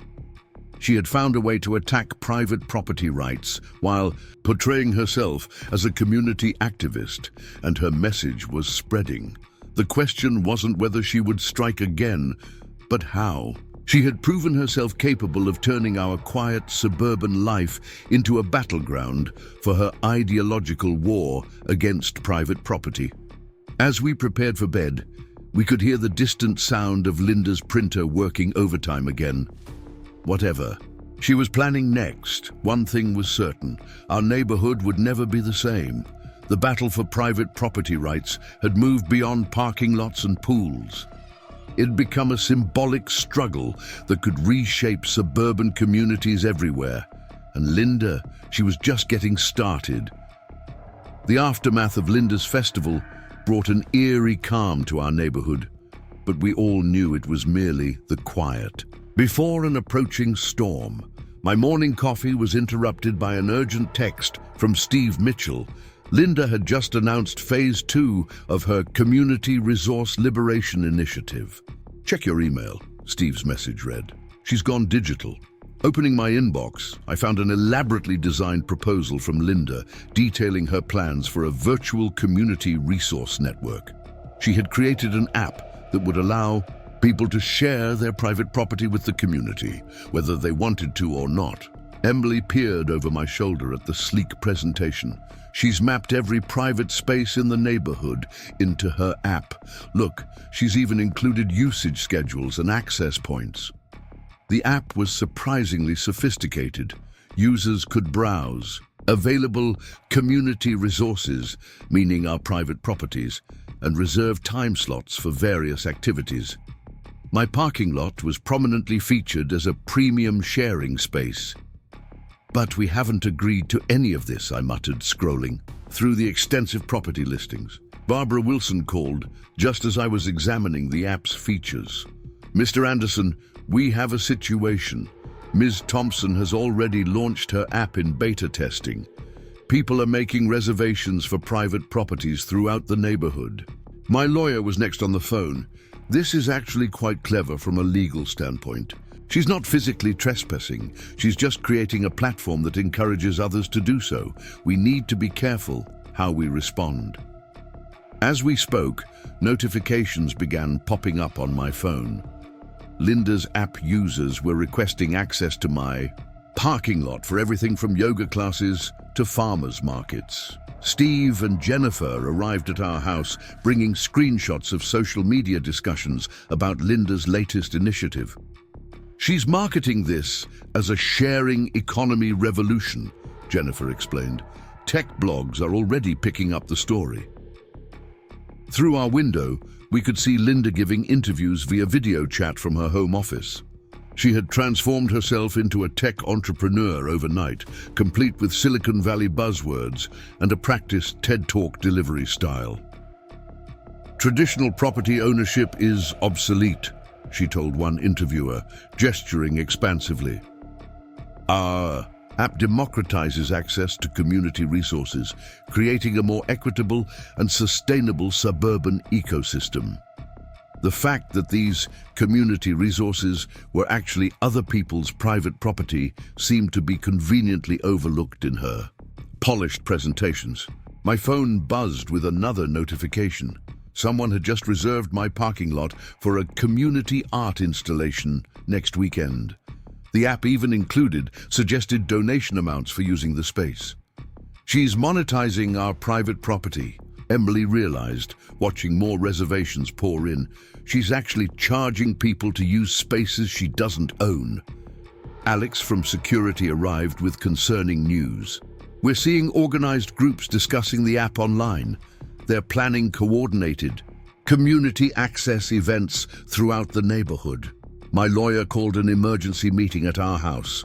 As homeowners gathered in our living room, each sharing similar stories of unauthorized reservations and planned invasions of their private spaces, Linda's live stream played on someone's tablet. We're disrupting the outdated paradigm of exclusive property rights, she declared to her growing online audience. Our platform enables communities to transcend artificial boundaries and embrace shared resource utilization. Mrs. Johnson snorted in disgust. Someone just reserved my pool for a children's birthday party next Saturday. They even sent me a message thanking me for sharing with the community. The Hendersons reported multiple reservations for their workshop, including one group planning to run weekly woodworking classes. They're selling tickets, Mr. Henderson exclaimed, showing us the event listing. Barbara arrived with the HOA's legal team. We're looking at potential RICO violations, one lawyer explained. She's essentially running a commercial enterprise based on the unauthorized use of private property. Meanwhile, Linda's app continued to gain traction. Tech investors were showing interest, seeing potential for expanding the platform to other neighborhoods. She had managed to reframe property theft as an innovative sharing economy startup. We need to shut this down now, my lawyer advised, before it spreads beyond our neighborhood. But Linda had protected herself carefully. The app's terms of service included elaborate disclaimers about property rights and community resource sharing. She wasn't technically stealing our property, she was just creating a platform where others could plan to do so. As we discussed legal options, more notifications arrived. Linda had added a social scoring system to her app. Users could rate properties based on their community contribution level. Private spaces that weren't being shared received negative ratings and public criticism. She's trying to shame us into participating, Emily observed, watching our property's community rating plummet as we declined reservation requests. Through our security cameras, we could see Linda in her home office, coordinating with her growing team of developers and community organizers. She had surrounded herself with monitors displaying user metrics and property availability schedules. The app's interface kept updating throughout the day, adding new features and functionality. Linda had gamified the invasion of private property, turning it into a sort of Pokemon Go for community activists. "Look at this," Steve said, showing us the latest update. She's added achievement badges for liberating different types of private spaces. There's even a leaderboard for the most active community resource activators. The Petersons arrived with more concerning news. Some of Linda's app users had started leaving physical markers on private property, small QR codes that linked to the digital reservation system. "They're tagging our spaces like some kind of suburban graffiti," Tracy Peterson explained, holding up one of the QR code stickers she'd found on her garden gate. Barbara called another emergency HOA meeting, but Linda was one step ahead. She had organized a virtual town hall in her app, where users could discuss community resource liberation strategies in real time. "She's building a parallel governance system," my lawyer realized, watching the discussions unfold. "She's creating her own rules and enforcement mechanisms outside traditional property laws." As evening approached, Linda launched another feature, a neighborhood sharing score that rated communities based on their openness to her platform. Our neighborhood's score was prominently displayed as needs improvement due to our resistance to her unauthorized sharing scheme. "This is basically digital coercion," Emily said, watching our property's ratings drop further as we continued to decline reservations. "She's trying to pressure us into surrendering our private property rights through public shaming."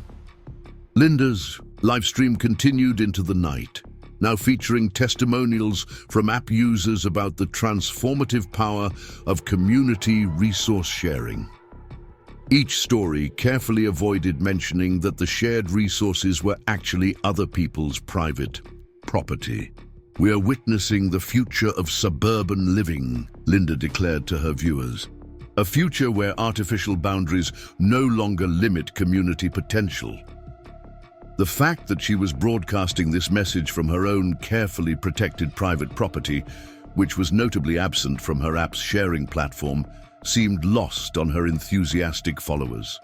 As night fell, we gathered for another strategy session. Linda's app had fundamentally changed the nature of our property rights dispute. It was no longer about physical trespassing. She had digitized the invasion of private property and turned it into a social movement. "We need to fight technology with technology," Steve suggested. "There must be a way to protect our property rights in the digital space." My lawyer was already working on it, coordinating with cybersecurity experts to challenge Linda's platform. But we all knew that legal solutions would take time, and Linda's app was gaining users by the hour. Through our windows, we could see Linda's house blazing with light as she coordinated with her team. She had transformed from a nosy neighbor into a tech entrepreneur overnight, and our private properties were her product. "You know what's ironic?" Emily said, watching another reservation request pop up on my phone. "She's actually proved why private property rights are important. Look how quickly she turned our spaces into a commodity for her own profit." The notification sound kept chiming as more users discovered Linda's app. Each alert represented another planned invasion of our private property, carefully disguised as community resource sharing. As we prepared for bed, we could hear the distant sound of Linda's team celebrating another successful app update. She had found a way to monetize property theft while portraying herself as a community visionary. My phone buzzed one final time. Linda had just announced plans for a community resource liberation conference to promote her platform to other neighborhoods. She was planning to export her model of digital property invasion nationwide. The battle for our private property rights had entered the digital age, and Linda was winning the public relations war. Her app had transformed our quiet suburban dispute into a technological crusade against private property rights. As we drifted off to sleep, notifications continued to light up our phones. Linda's digital army was growing, and they were all eager to liberate our private spaces for community use. The question wasn't whether we could stop them, but how. Linda had weaponized technology against property rights, and traditional legal protections seemed inadequate against her digital invasion. Our neighborhood had become ground zero for a new kind of property rights battle, one fought with apps and algorithms instead of physical boundaries. And Linda, she was just getting started. Morning arrived with an unexpected development. Emily shook me awake, her face filled with concern. "Mark, you need to see what's happening outside." Through our bedroom window, we could see a small crowd gathering in front of Linda's house. They weren't protesters or festival attendees. They were wearing business suits and carrying laptops. "Tech investors," Steve texted me. Linda's app caught the attention of some venture capitalists. They're here for a pitch meeting. I watched as Linda welcomed them into her home, dressed in what appeared to be a perfect replica of Elizabeth Holmes's signature black turtleneck. She had fully embraced her new role as a disruptive tech entrepreneur. My lawyer called just as the last investor disappeared into Linda's house. "We've got a problem. She's filed for patents on her community resource sharing methodology. She's trying to establish legal protection for her property invasion system." Emily and I dressed quickly and headed downstairs, where we found Jennifer Mitchell waiting on our porch with coffee and concerning news. "The investors aren't just here to listen," she explained, showing us her phone. "Linda's already secured seed funding. She's incorporating as ComShare Technologies and planning to expand her platform nationwide." Through Linda's front windows, we could see her giving an animated presentation. Multiple screens displayed user metrics, engagement statistics, and growth projections. She had transformed our neighborhood dispute into a legitimate-looking business. Adventure. Barbara Wilson arrived with more troubling updates. Ms. Thompson has applied for a business license to operate her platform. She's positioning it as a community resource optimization service rather than what it really is, a tool for organizing property invasions. My phone buzzed with notifications from Linda's app. The investment meeting was being live-streamed to her user base, carefully edited to focus on the platform's growth potential while avoiding any mention of property rights violations. Traditional property boundaries are just artificial constraints on community potential, Linda declared to her audience. Our platform removes these barriers, enabling dynamic resource allocation based on community needs. The investors seemed impressed, taking notes and nodding along as Linda outlined her vision for expanding her platform to other neighborhoods. She had managed to make unauthorized property use sound like a revolutionary business model. Alex from security arrived with screenshots from the app's development roadmap. She's planning to add blockchain technology and smart contracts. She's trying to create a parallel property rights system outside traditional legal frameworks. My lawyer was already on the phone with tech law specialists. "This is unprecedented," he admitted. "She's essentially created a platform for organizing property violations while maintaining plausible deniability. We need to approach this differently." As we discussed options, more cars arrived at Linda's house. Local tech reporters had caught wind of the investment meeting, and her story was gaining traction in the startup community. "Meet the suburban entrepreneur disrupting property rights," read one headline. "ComShare, reimagining community resource allocation," declared another. Linda had successfully reframed our neighborhood conflict as a tech innovation story. Her platform wasn't about violating property rights. It was about optimizing community resource utilization through digital transformation. Mrs. Johnson stormed over, waving her phone. "Have you seen the latest update? She's added dynamic pricing to the reservation system. People are bidding on time slots to use our private property." The app's interface had indeed evolved. Each private space now had a market-driven pricing system, with peak usage times commanding premium rates. Linda was creating a virtual marketplace for trading access to other people's property. All proceeds go to community improvement projects. Linda explained in her live stream, carefully avoiding mention of how she was monetizing property she didn't own. Steve arrived with his laptop, showing us the platform's back-end analytics. Look at these user growth numbers. She's got people signing up from all over the country. Everyone wants to liberate their neighborhood's private spaces. Through our security cameras, we could see Linda's team setting up more equipment in her home office. She had transformed her house into a startup headquarters, complete with motivational posters about community resource liberation.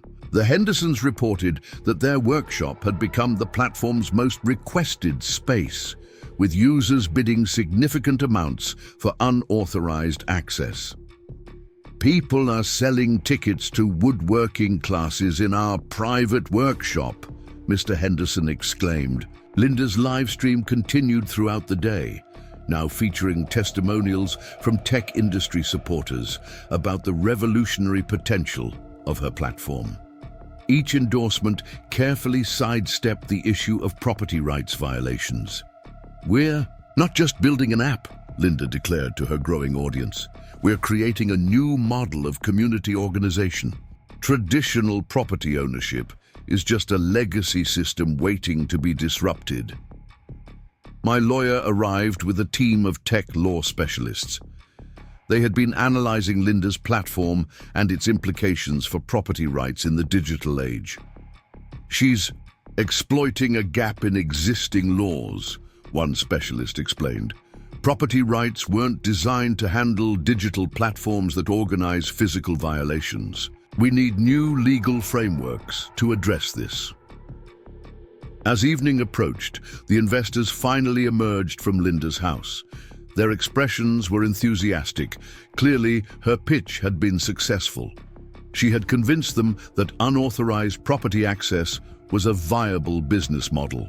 "This is just the beginning," Linda announced in her final live stream of the day.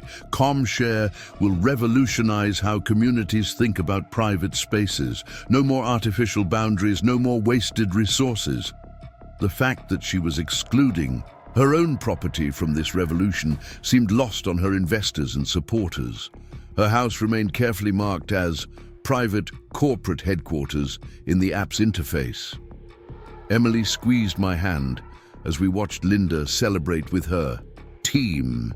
"She's not just trying to take our property anymore. She's trying to change the whole concept of property rights." My phone buzzed with another notification.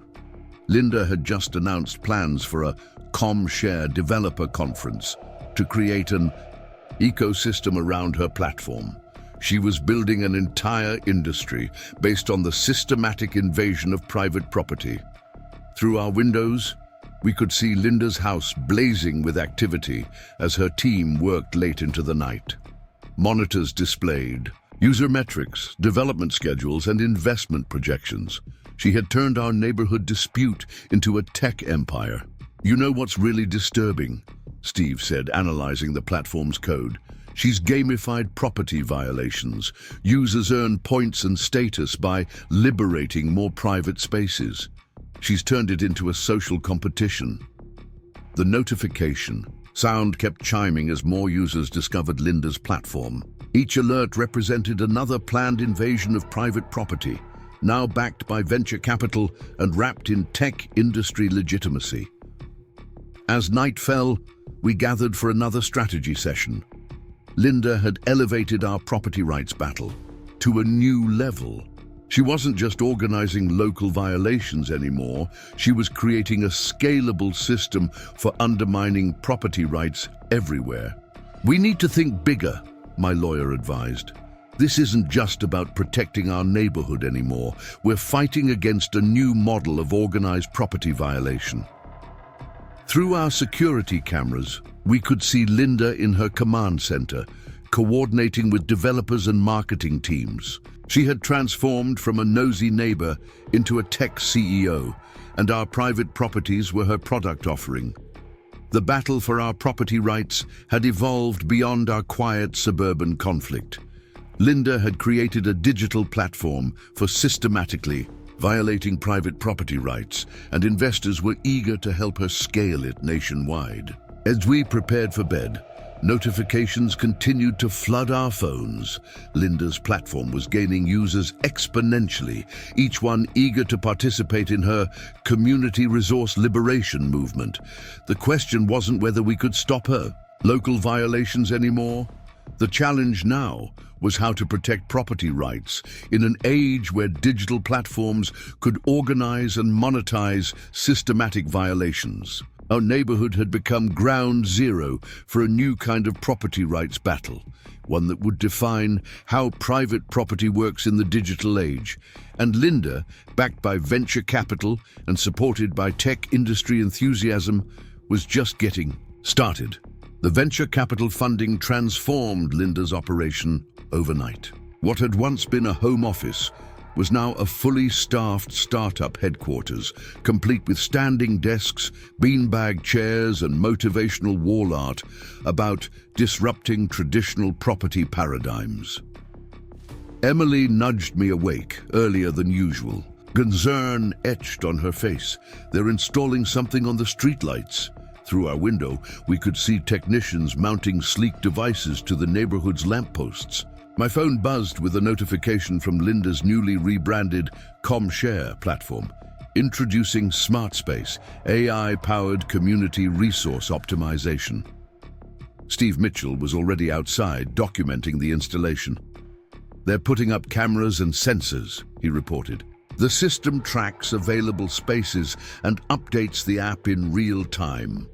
Barbara Wilson called just as I was heading out to investigate. Mr. Anderson, Ms. Thompson filed all the necessary permits for her Smart Neighborhood initiative.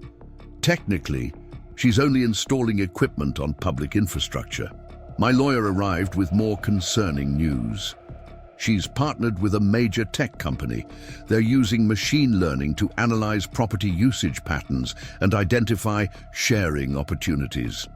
Linda emerged from her house, now sporting a ComShare logo on the front door, wearing a designer suit and carrying what appeared to be the latest prototype of augmented reality glasses. "Welcome to the future of community resource allocation," she announced to a gathering crowd of tech journalists. With a dramatic gesture, she activated her AR display. Now everyone can see the true potential of our shared spaces. Through the demo units provided to the press, Linda's system overlaid digital information onto private properties throughout the neighborhood. My parking lot glowed with usage statistics and availability metrics. The Henderson's workshop displayed tool inventory and skill sharing opportunities. Mrs. Johnson's pool sparkled with community access schedules. "Traditional property boundaries are just legacy code," Linda declared, her voice carrying the practiced authority of a seasoned tech visionary. Our AI-driven platform identifies optimal resource allocation patterns and facilitates dynamic community access. The reporters ate it up, snapping photos and taking notes as Linda demonstrated her system's capabilities. She had transformed our neighborhood into a showcase for her vision of algorithmically managed property sharing. My phone buzzed continuously as Linda's platform identified new sharing opportunities for my parking lot. The AI system had analyzed my vehicle usage patterns and was suggesting community access schedules during perceived downtime. "The algorithm doesn't lie," Linda explained to her audience, gesturing at my property. "Our analysis shows this space sits empty 42% of the time. That's untapped community potential." Emily grabbed my arm as a group of ComShare users approached our driveway, guided by the app's AR interface. "Look at their phones. They're seeing some kind of virtual overlay on our property." Linda's system had gamified the entire neighborhood. Users earned points and unlocked achievements by identifying and utilizing under-optimized private spaces. Our homes had become power-ups in her augmented reality game. Mrs. Johnson burst out of her house brandishing her phone. "This thing says my garden has a negative community impact score because I'm not sharing it. There are people hovering around my fence with AR glasses. The platform's AI had categorized her carefully tended garden as an exclusive green space and was suggesting community farming initiatives. Users were already organizing virtual planning sessions for unauthorized vegetable plots. Alex from security arrived with screenshots from the platform's development forum. They're releasing a blockchain-based property access token system next week. Users will be able to trade access rights to private spaces like cryptocurrency. Linda's live stream continued throughout the day, now featuring demonstrations of her platform's advanced capabilities. The AI system tracked movement patterns, analyzed property usage, and generated real-time optimization recommendations. Imagine a world without artificial property constraints, Linda enthused to her growing audience, where AI and AR work together to ensure optimal community resource utilization. The fact that this optimal utilization involved systematic violations of private property rights was carefully reframed as legacy system disruption. Through our security cameras, we could see Linda's team expanding their operations. The ComShare office, formerly known as Linda's house, now hummed with activity as developers, data scientists, and community organizers coordinated their efforts to undermine property rights through technology. My lawyer arrived with a team of tech law specialists and privacy experts. They had been analyzing Linda's system and its implications. She's created something unprecedented, one expert explained. The combination of AI, AR, and social pressure makes traditional property protection methods obsolete. We need new legal frameworks to address this. As evening approached, Linda unveiled another feature of her system. The AR overlay now displayed community impact scores for each property, rating owners based on their willingness to share their private spaces. Social accountability drives community transformation, Linda explained to her investors who had returned to witness her system in action. Our platform makes it impossible to ignore the cost of exclusionary property practices. Emily squeezed my hand as we watched our property's community impact score plummet. She's turned the whole neighborhood into a social experiment. The Hendersons reported that AR-equipped users were conducting virtual tours of their workshop, planning unauthorized makerspace events through the platform's scheduling system. They're walking around our property with phones and AR glasses, Mr. Henderson complained. The app is showing them tool locations and suggesting project spaces.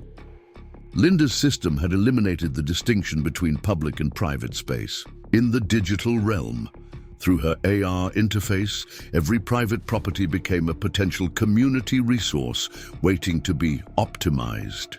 As night fell, we gathered for another emergency meeting. The technological assault on our property rights required new defensive strategies. Traditional no trespassing signs don't work against AR overlays, my lawyer observed. We need digital boundaries as well as physical ones. Through our windows, we could see Linda's command center blazing with activity. Monitors displayed property usage analytics, user engagement metrics, and AI-generated optimization scenarios. She had turned our neighborhood into a testing ground for her vision of algorithmically managed property rights. Steve arrived with more concerning discoveries about the platform's capabilities. The AI doesn't just track spaces, it learns and adapts. It's getting better at identifying patterns and suggesting unauthorized uses for private property. The notification sound kept chiming as Linda's system generated new sharing opportunities for our properties. Each alert represented another AI-optimized plan for violating our private spaces, now enhanced with AR guidance and social pressure. My phone buzzed with an update from the platform. Congratulations! Your property has been selected for ComShare's new Dynamic Resource Allocation pilot program. The message included a detailed AI-generated schedule for converting my parking lot into a multi-use community space, complete with AR-guided access routes and blockchain-based reservation tokens. Linda's final live stream of the day announced plans for expanding her system to other neighborhoods. "Today our community, tomorrow the world," she declared, standing in her AR-enhanced command center. As we prepared for bed, the soft hum of Linda's servers provided a constant reminder of the technological siege on our property rights. Through her AR interface, our private spaces had become public commodities, managed by AI and traded like digital assets. The battle for our property rights had entered a new phase. Linda had weaponized cutting-edge technology against private property, creating a system that made traditional protections obsolete. Our quiet neighborhood had become a testing ground for a new kind of property invasion, one conducted through algorithms, augmented reality, and artificial intelligence. And Linda, backed by venture capital and armed with breakthrough technology, was just getting started. The question wasn't whether we could maintain traditional property rights anymore. The challenge now was how to protect private property in a world where technology had blurred the lines between public and private space. Through our window, we could see the glow of AR displays as late-night users explored Linda's digital overlay of our neighborhood. In the virtual realm, our properties had already been liberated for community use. The future of private property rights would be decided not just in courts and community meetings, but in the digital arena where Linda's system was rewriting the rules of ownership and access. And somewhere in her command center, Linda's AI continued to analyze, learn, and optimize, searching for new ways to undermine private property rights through technology. Sunrise revealed an altered reality in our neighborhood. Overnight, Linda's development team had pushed a major update to her ComShare platform, introducing what she called predictive access optimization. The system now anticipated property owners' schedules and automatically generated unauthorized usage opportunities. Emily shook me awake urgently. "Mark, there's a yoga class setting up in our driveway." Sure enough, a group of people in workout gear were arranging yoga mats at the edge of our property. Their phones and AR glasses displayed Linda's virtual overlay, which had designated our driveway as a premium wellness space during what the AI had determined to be low usage hours. Steve Mitchell called just as I was heading outside to confront the yoga enthusiasts. Turn on the news. Linda's giving a TED Talk about ComShare. On screen, Linda stood on a stage in Silicon Valley, her designer outfit complemented by the latest prototype of her AR glasses. Behind her, a massive display showed real-time data from our neighborhood. "Property isn't just about ownership anymore," she declared to the rapt audience. "It's about optimal resource utilization. Our AI doesn't see private boundaries. It sees opportunities for community enhancement." The presentation included live feeds from her system's sensors, showing heat maps of property usage patterns throughout our neighborhood. My parking lot featured prominently in her demonstrations of underutilized spaces. Barbara Wilson arrived. As the yoga class reluctantly dispersed, Ms. Thompson has filed for additional permits. She's planning to install what she calls community access nodes throughout the neighborhood. My lawyer was already reviewing the permit applications. These nodes are essentially automated access points. They'll interface with her AR system to guide users through private properties based on AI-generated schedules. Linda's startup had expanded beyond her house, taking over several nearby properties. ComShare logos adorned the buildings, and teams of developers worked around the clock to enhance her property invasion platform. Mrs. Johnson stormed over, her gardening hat askew. "That infernal machine keeps telling people my rose garden is an optimal meditation space. I've got people doing Tai Chi between my flower beds."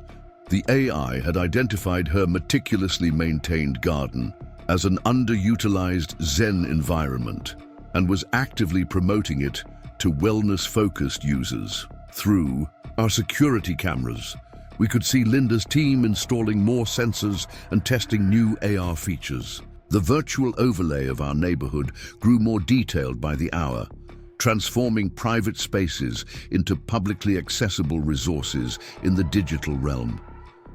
Alex from security arrived with disturbing news. The platform's latest update includes something called community access routing. The AR system is generating unauthorized pathways through private properties based on AI optimization algorithms. My phone buzzed constantly as Linda's system identified new efficiency opportunities. In my property usage patterns, each notification represented another AI-generated plan for redistributing my private space to the community. Jennifer Mitchell rushed over with screenshots from the platform's development forum. They're integrating autonomous delivery robots. The AI will guide them through private properties to optimize delivery routes. Linda's live stream continued throughout the day, now featuring demonstrations of her system's advanced capabilities. The AI analyzed property usage in real time, generating heat maps and optimization recommendations that completely ignored private property rights. Traditional property boundaries are just inefficiencies waiting to be optimized, Linda explained. To her growing audience of tech enthusiasts and investors, our AI sees the true potential of every space. The platform's predictive algorithms had already scheduled dozens of unauthorized events in private spaces throughout the neighborhood. Users received AI-generated suggestions for utilizing these spaces, complete with AR guidance and access instructions. Emily grabbed my arm as another group approached our property, guided by their AR displays. Look at their phones. The system is showing them some kind of optimal route through our yard. Linda's AI had determined that cutting through our property would reduce walking time to the local coffee shop by 2 minutes. The AR overlay now showed a virtual pathway through our yard, marking it as a community efficiency corridor. The Hendersons reported that the platform was automatically scheduling makerspace events in their workshop. The AI had analyzed tool usage patterns and was allocating unused time slots to community projects. They're not even asking anymore, Mr. Henderson fumed. The system just assumes any time we're not actively using our tools is available for community access. Through our windows, we could see Linda's command center humming with activity. Monitors displayed AI-generated usage patterns, optimization algorithms, and predictive access schedules. She had turned our private properties into data points in her automated sharing system. My lawyer arrived with a team of AI ethics experts and property rights specialists. They had been analyzing Linda's system and its implications for property law. This goes beyond simple trespassing, one expert explained. Her AI is actively learning and adapting, finding new ways to circumvent property rights through predictive, analytics, and behavioral optimization. As evening approached, Linda unveiled another feature of her platform. The AI now generated community impact reports for each property, analyzing usage patterns and suggesting mandatory sharing schedules based on its optimization algorithms. Exclusive property usage is inefficient, Linda declared during her evening update. Our AI identifies these inefficiencies and redistributes resources for optimal community benefit. The fact that this optimal community benefit involved systematic violations of private property rights was reframed as algorithmic resource optimization. Steve arrived with more troubling discoveries about the platform's capabilities. The AI isn't just scheduling unauthorized access anymore. It's learning from user behavior patterns to predict and facilitate future violations. The notification sound kept chiming as Linda's system generated new optimization recommendations for our properties. Each alert represented another AI-generated plan for redistributing private spaces. now enhanced with predictive analytics and automated access. Scheduling. Through our security cameras, we could see Linda coordinating with her development team late into the night. They were preparing to roll out what she called autonomous community access, a system that would use AI-guided robots to maintain and manage private spaces for community use. As we prepared for bed, the hum of Linda's servers provided a constant reminder of the technological siege on our property rights. Her AI system worked tirelessly, analyzing patterns, generating predictions, and optimizing unauthorized access to private spaces. The battle for our property rights had evolved beyond human intervention. Linda had created an autonomous system that actively worked to undermine private property through artificial intelligence and predictive analytics. Our neighborhood had become a testing ground for algorithmic property redistribution. Linda's AI didn't just facilitate unauthorized access, it anticipated and planned future violations based on learned patterns and optimization algorithms. The question wasn't whether we could maintain traditional property rights anymore. The challenge now was how to protect private property from an artificial intelligence system designed to systematically optimize it out of existence. Through our window, we could see the glow of AR displays as Linda's system guided users through its optimized pathways. In the virtual realm, our properties had already been reduced to resources awaiting algorithmic redistribution, and somewhere in her command center, Linda's AI continued to learn and evolve, developing new strategies for optimizing away private property rights one algorithmic prediction at a time. A strange silence fell over the neighborhood at dawn. Linda's servers had gone quiet, her AR displays dark. Emily found me staring at my phone, puzzled by the absence of optimization notifications. "Something's wrong," Steve Mitchell said, jogging over to our porch. "Linda's whole system went offline about an hour ago." Through the morning mist, we could see unusual activity at the ComShare headquarters. Instead of the usual parade of developers and data scientists, serious-looking people in suits were entering the building. My lawyer called just as the first news vans began arriving. The SEC has launched an investigation into ComShare's business practices. Apparently, someone leaked internal documents about the platform's true purpose. Barbara Wilson arrived with more details. One of Linda's developers turned whistleblower.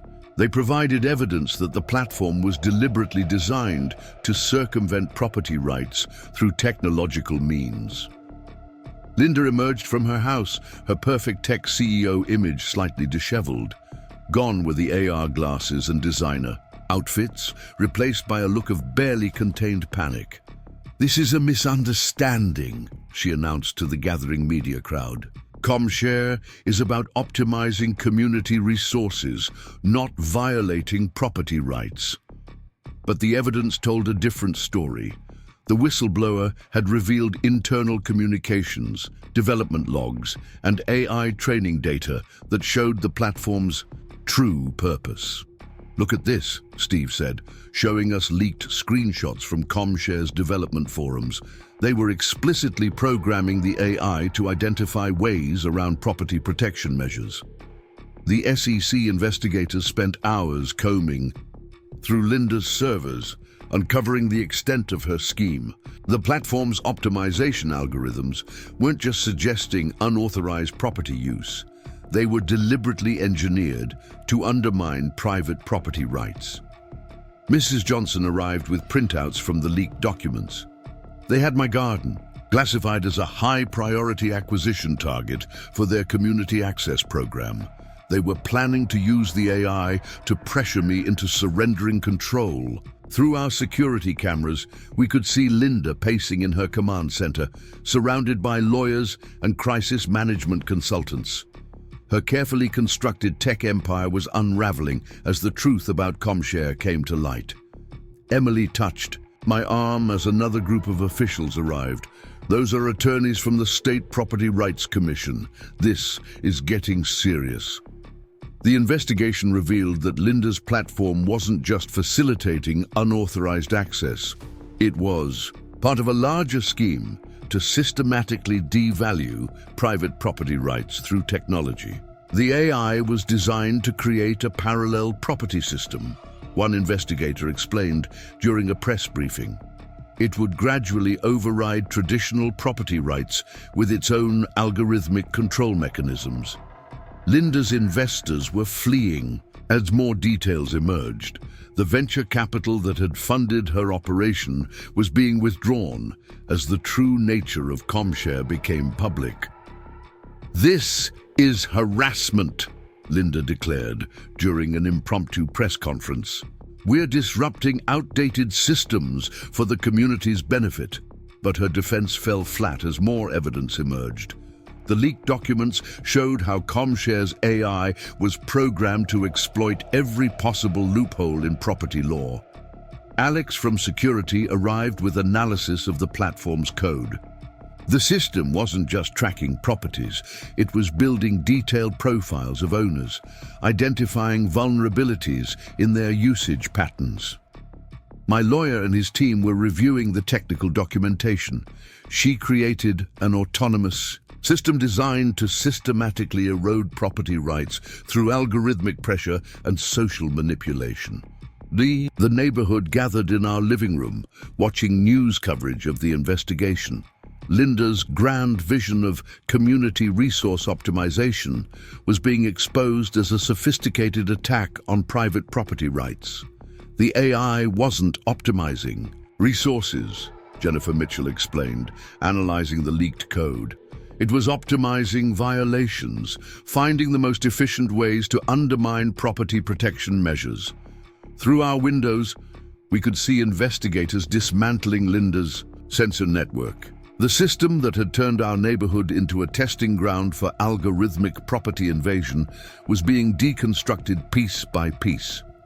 Mrs. Johnson watched with satisfaction as technicians removed the cameras and sensors from her garden. Good riddance to their optimization nonsense. My roses aren't a community resource. My roses aren't a community resource. The SEC investigation uncovered more than just property rights violations. Linda's platform had been gathering unauthorized data, manipulating usage patterns, and creating detailed profiles of property owners without consent. They were building a behavioral manipulation system, one investigator revealed. The AI wasn't just tracking spaces, it was analyzing owners' responses to violations, learning how to overcome resistance. Linda's remaining supporters tried to frame the investigation as an attack on innovation. "You're stifling progress," one developer shouted as investigators seized ComShare's servers. "Property rights are obsolete." But the evidence was undeniable. ComShare wasn't an innovative sharing platform.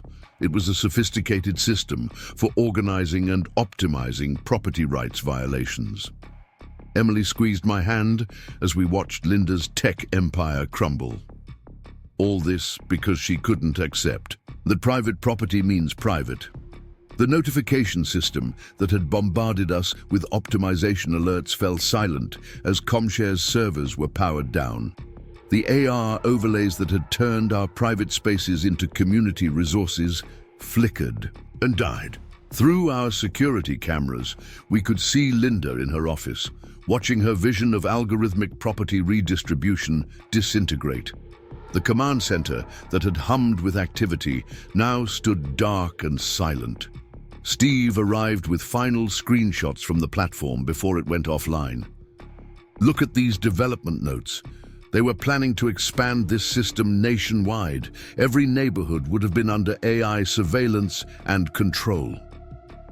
The investigation's findings sent shockwaves through the tech industry. Linda's platform had exposed the potential for technology to be weaponized against property rights in ways laws hadn't anticipated. "This case will set precedents," my lawyer explained. "We need new legal frameworks to protect property rights from technological manipulation." As evening approached, the last of ComShare's equipment was removed from the neighborhood. The sensors, that had monitored our movements, the cameras that had analyzed our patterns, the servers that had plotted to optimize away our property rights. All gone. Linda emerged from her house one last time, surrounded by lawyers. Her designer outfit was replaced by casual clothing, her AR glasses conspicuously absent. "You don't understand what you're destroying," she announced to the remaining media. ComShare wasn't just an app, it was the future of community organization. But her words rang hollow as more evidence of her platform's true purpose emerged. The AI hadn't been optimizing community resources, it had been optimizing the systematic erosion of property rights. Through our windows, we could see the last investigators leaving Linda's command center. The servers that had worked tirelessly to undermine our property rights were being carried away as evidence. The battle for our private property rights had taken an unexpected turn. Linda's technological siege had been exposed and dismantled, but the implications of her platform would resonate far beyond our neighborhood. The question wasn't whether we had won against Linda's system anymore. The challenge now was how to protect property rights in an age where technology could be designed specifically to undermine them. Our quiet neighborhood had become a cautionary tale about the intersection of technology and property rights. Linda's platform had shown how artificial intelligence could be weaponized against private property in ways no one had anticipated. As night fell, we gathered on our porch, watching Linda's dark and silent house. The tech empire she had built to optimize away our property rights had crumbled, but the lessons of ComShare would not be forgotten. The future of private property rights would require new protections against technological manipulation. Linda's platform had exposed vulnerabilities no one had considered before, and somewhere in sealed evidence boxes, her AI remained, a testament to how technology could be turned against the very foundations of private property rights. The battle was over, but the war for property rights in the digital age was just beginning. A moving truck appeared in front of Linda's house early Monday morning. The fallen tech CEO supervised as workers packed up her remaining belongings. Her designer wardrobe and AR glasses replaced by simple jeans and a sweater. Emily found me watching from our kitchen window. "Hard to believe it's actually ending like this," she said, handing me a cup of coffee. Steve Mitchell arrived with the morning's news headlines. Tech startup founder faces federal charges in property rights scandal blazed across the front page, accompanied by a photo of Linda being escorted from her command center. My lawyer called with updates from the ongoing investigation. They've uncovered more than we initially thought. The AI wasn't just targeting our neighborhood, it was gathering data from property records nationwide, planning a systematic expansion. Barbara Wilson appeared on our doorstep, clutching a thick folder. The HOA board has been reviewing Ms. Thompson's complete history in our community. There's a pattern we never noticed before.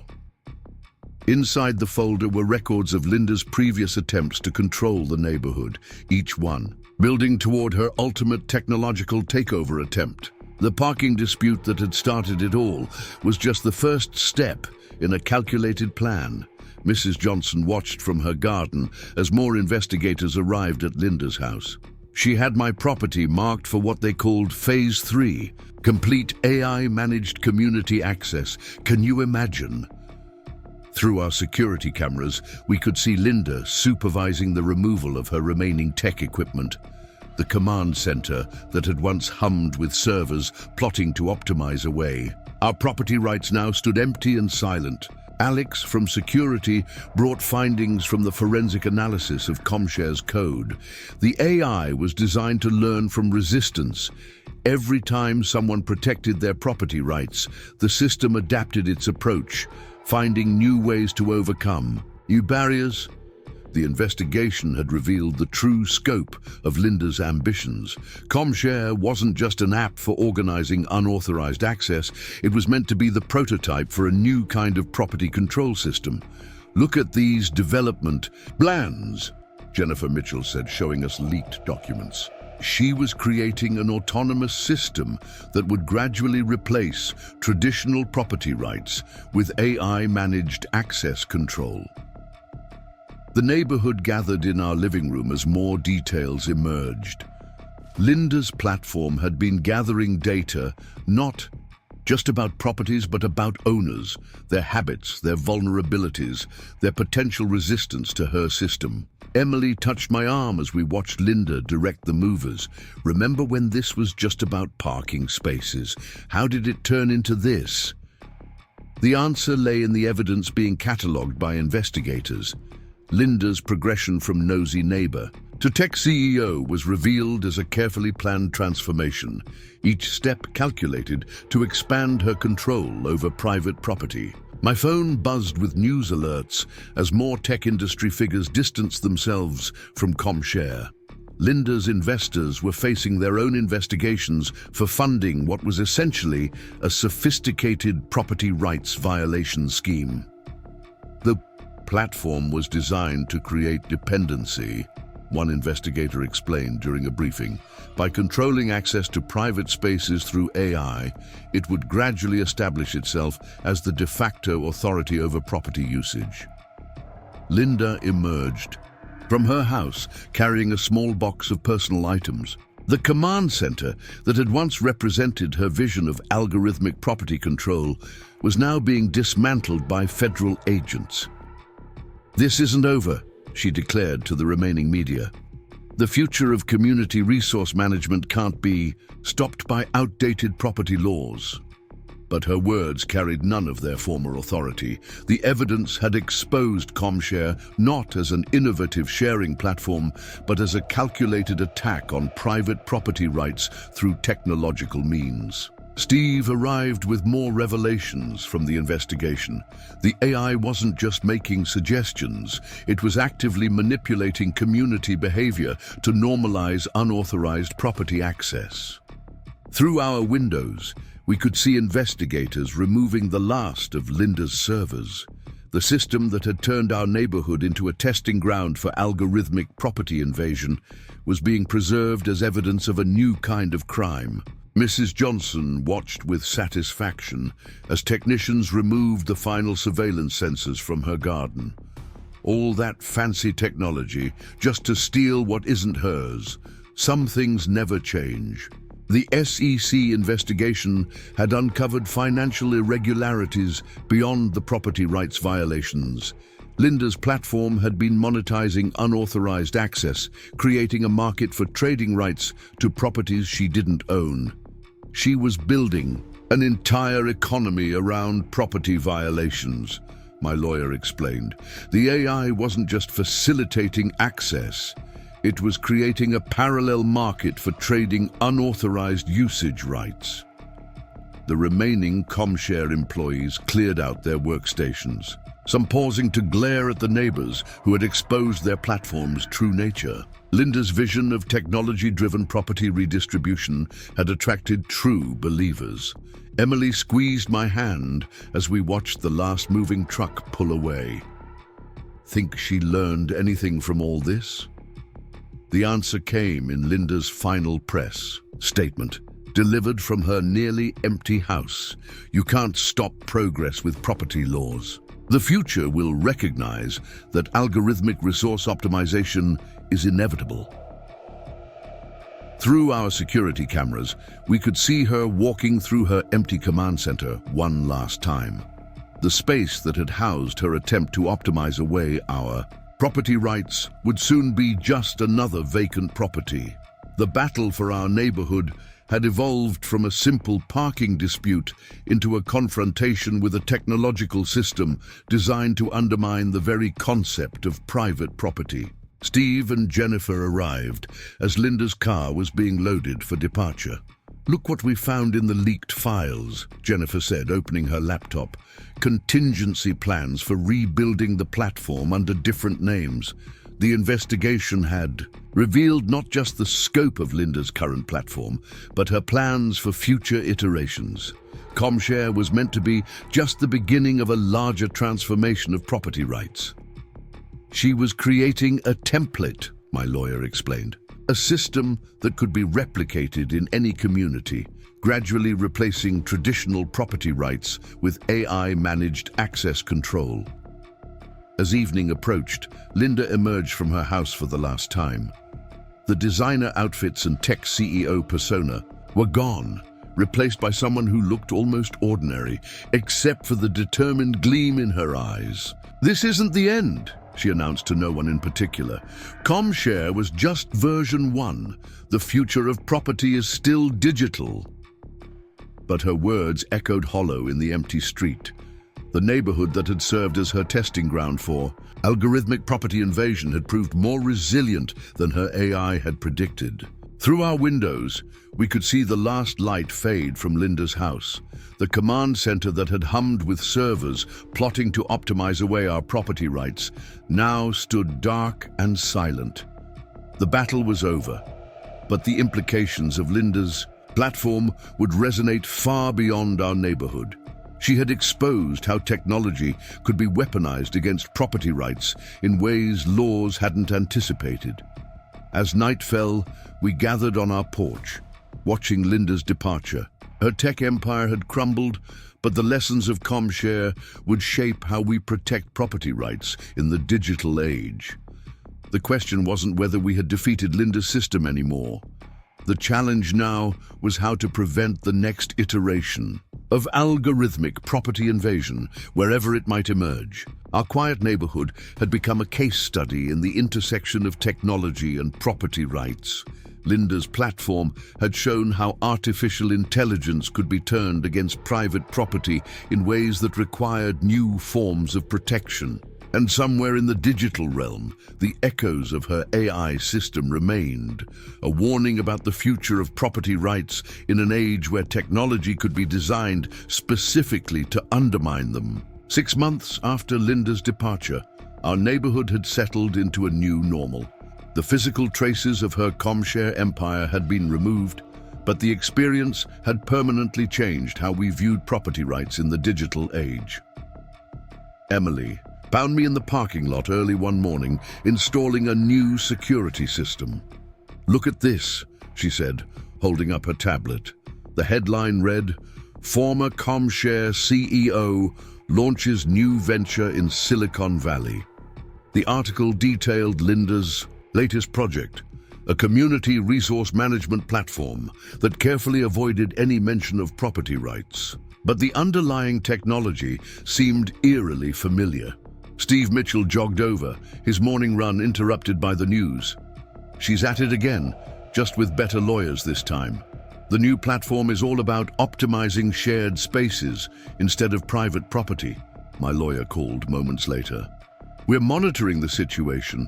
The new platform seems designed specifically to avoid the legal issues that brought down ComShare, but the intent appears similar." Barbara Wilson arrived with updates from other neighborhoods where Linda's influence had spread. Communities across the country were grappling with similar technology-driven attempts to undermine property rights. "She created a template," Barbara explained. "Even with ComShare gone, others are building on her ideas, just more carefully." Through our newly enhanced security cameras, we could see our neighborhood had changed. Houses now sported sophisticated protection systems, and property boundaries were marked with both physical and digital barriers. Mrs. Johnson had transformed her garden into a high-tech fortress, complete with AI-resistant security measures. "Never again," she declared, showing us her new system. "Some things should remain private." The investigation into ComShare had sparked a national conversation about property rights in the digital age. Lawmakers were developing new regulations to protect against technological exploitation of private spaces.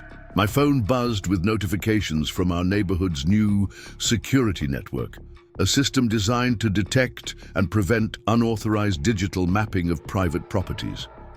"We've learned from experience," Alex from security explained during a community meeting. "The next generation of property protection has to work in both physical and digital spaces." Emily squeezed my hand, as we watched another moving truck arrive on our street. A new family was joining our neighborhood, one that had specifically chosen our community because of its strong property rights protections. "Welcome to the neighborhood," Steve called out to the newcomers. "Don't worry, we've got pretty good security these days." The story of our battle against Linda's algorithmic property invasion had become a case study in law schools and tech ethics programs. Our quiet suburban neighborhood had helped expose a new frontier in property rights protection. Through our windows, we could see the former ComShare headquarters, now converted into a community center focused on teaching digital privacy and property rights awareness. The parking lot that had started it all remained private, but its significance had evolved. It stood as a symbol of how ordinary citizens could stand up against technological overreach. As evening approached, we gathered with neighbors for our monthly community meeting, a tradition born from our shared experience with Linda's platform. "Sometimes good things come from bad situations," Mrs. Johnson observed, serving her famous lemonade. "We're stronger as a community now, but we're also smarter about protecting what's ours." The future of property rights would require constant vigilance, especially as technology evolved. Linda's attempt to optimize away our private spaces had taught us that protection couldn't be taken for granted. Through our security feeds, we monitored the steady stream of visitors studying our neighborhood's enhanced protection systems. Communities nationwide were learning from our experience. The battle for private property rights had entered a new era. Technology could be a tool for invasion or protection. It all depended on how we chose to use it.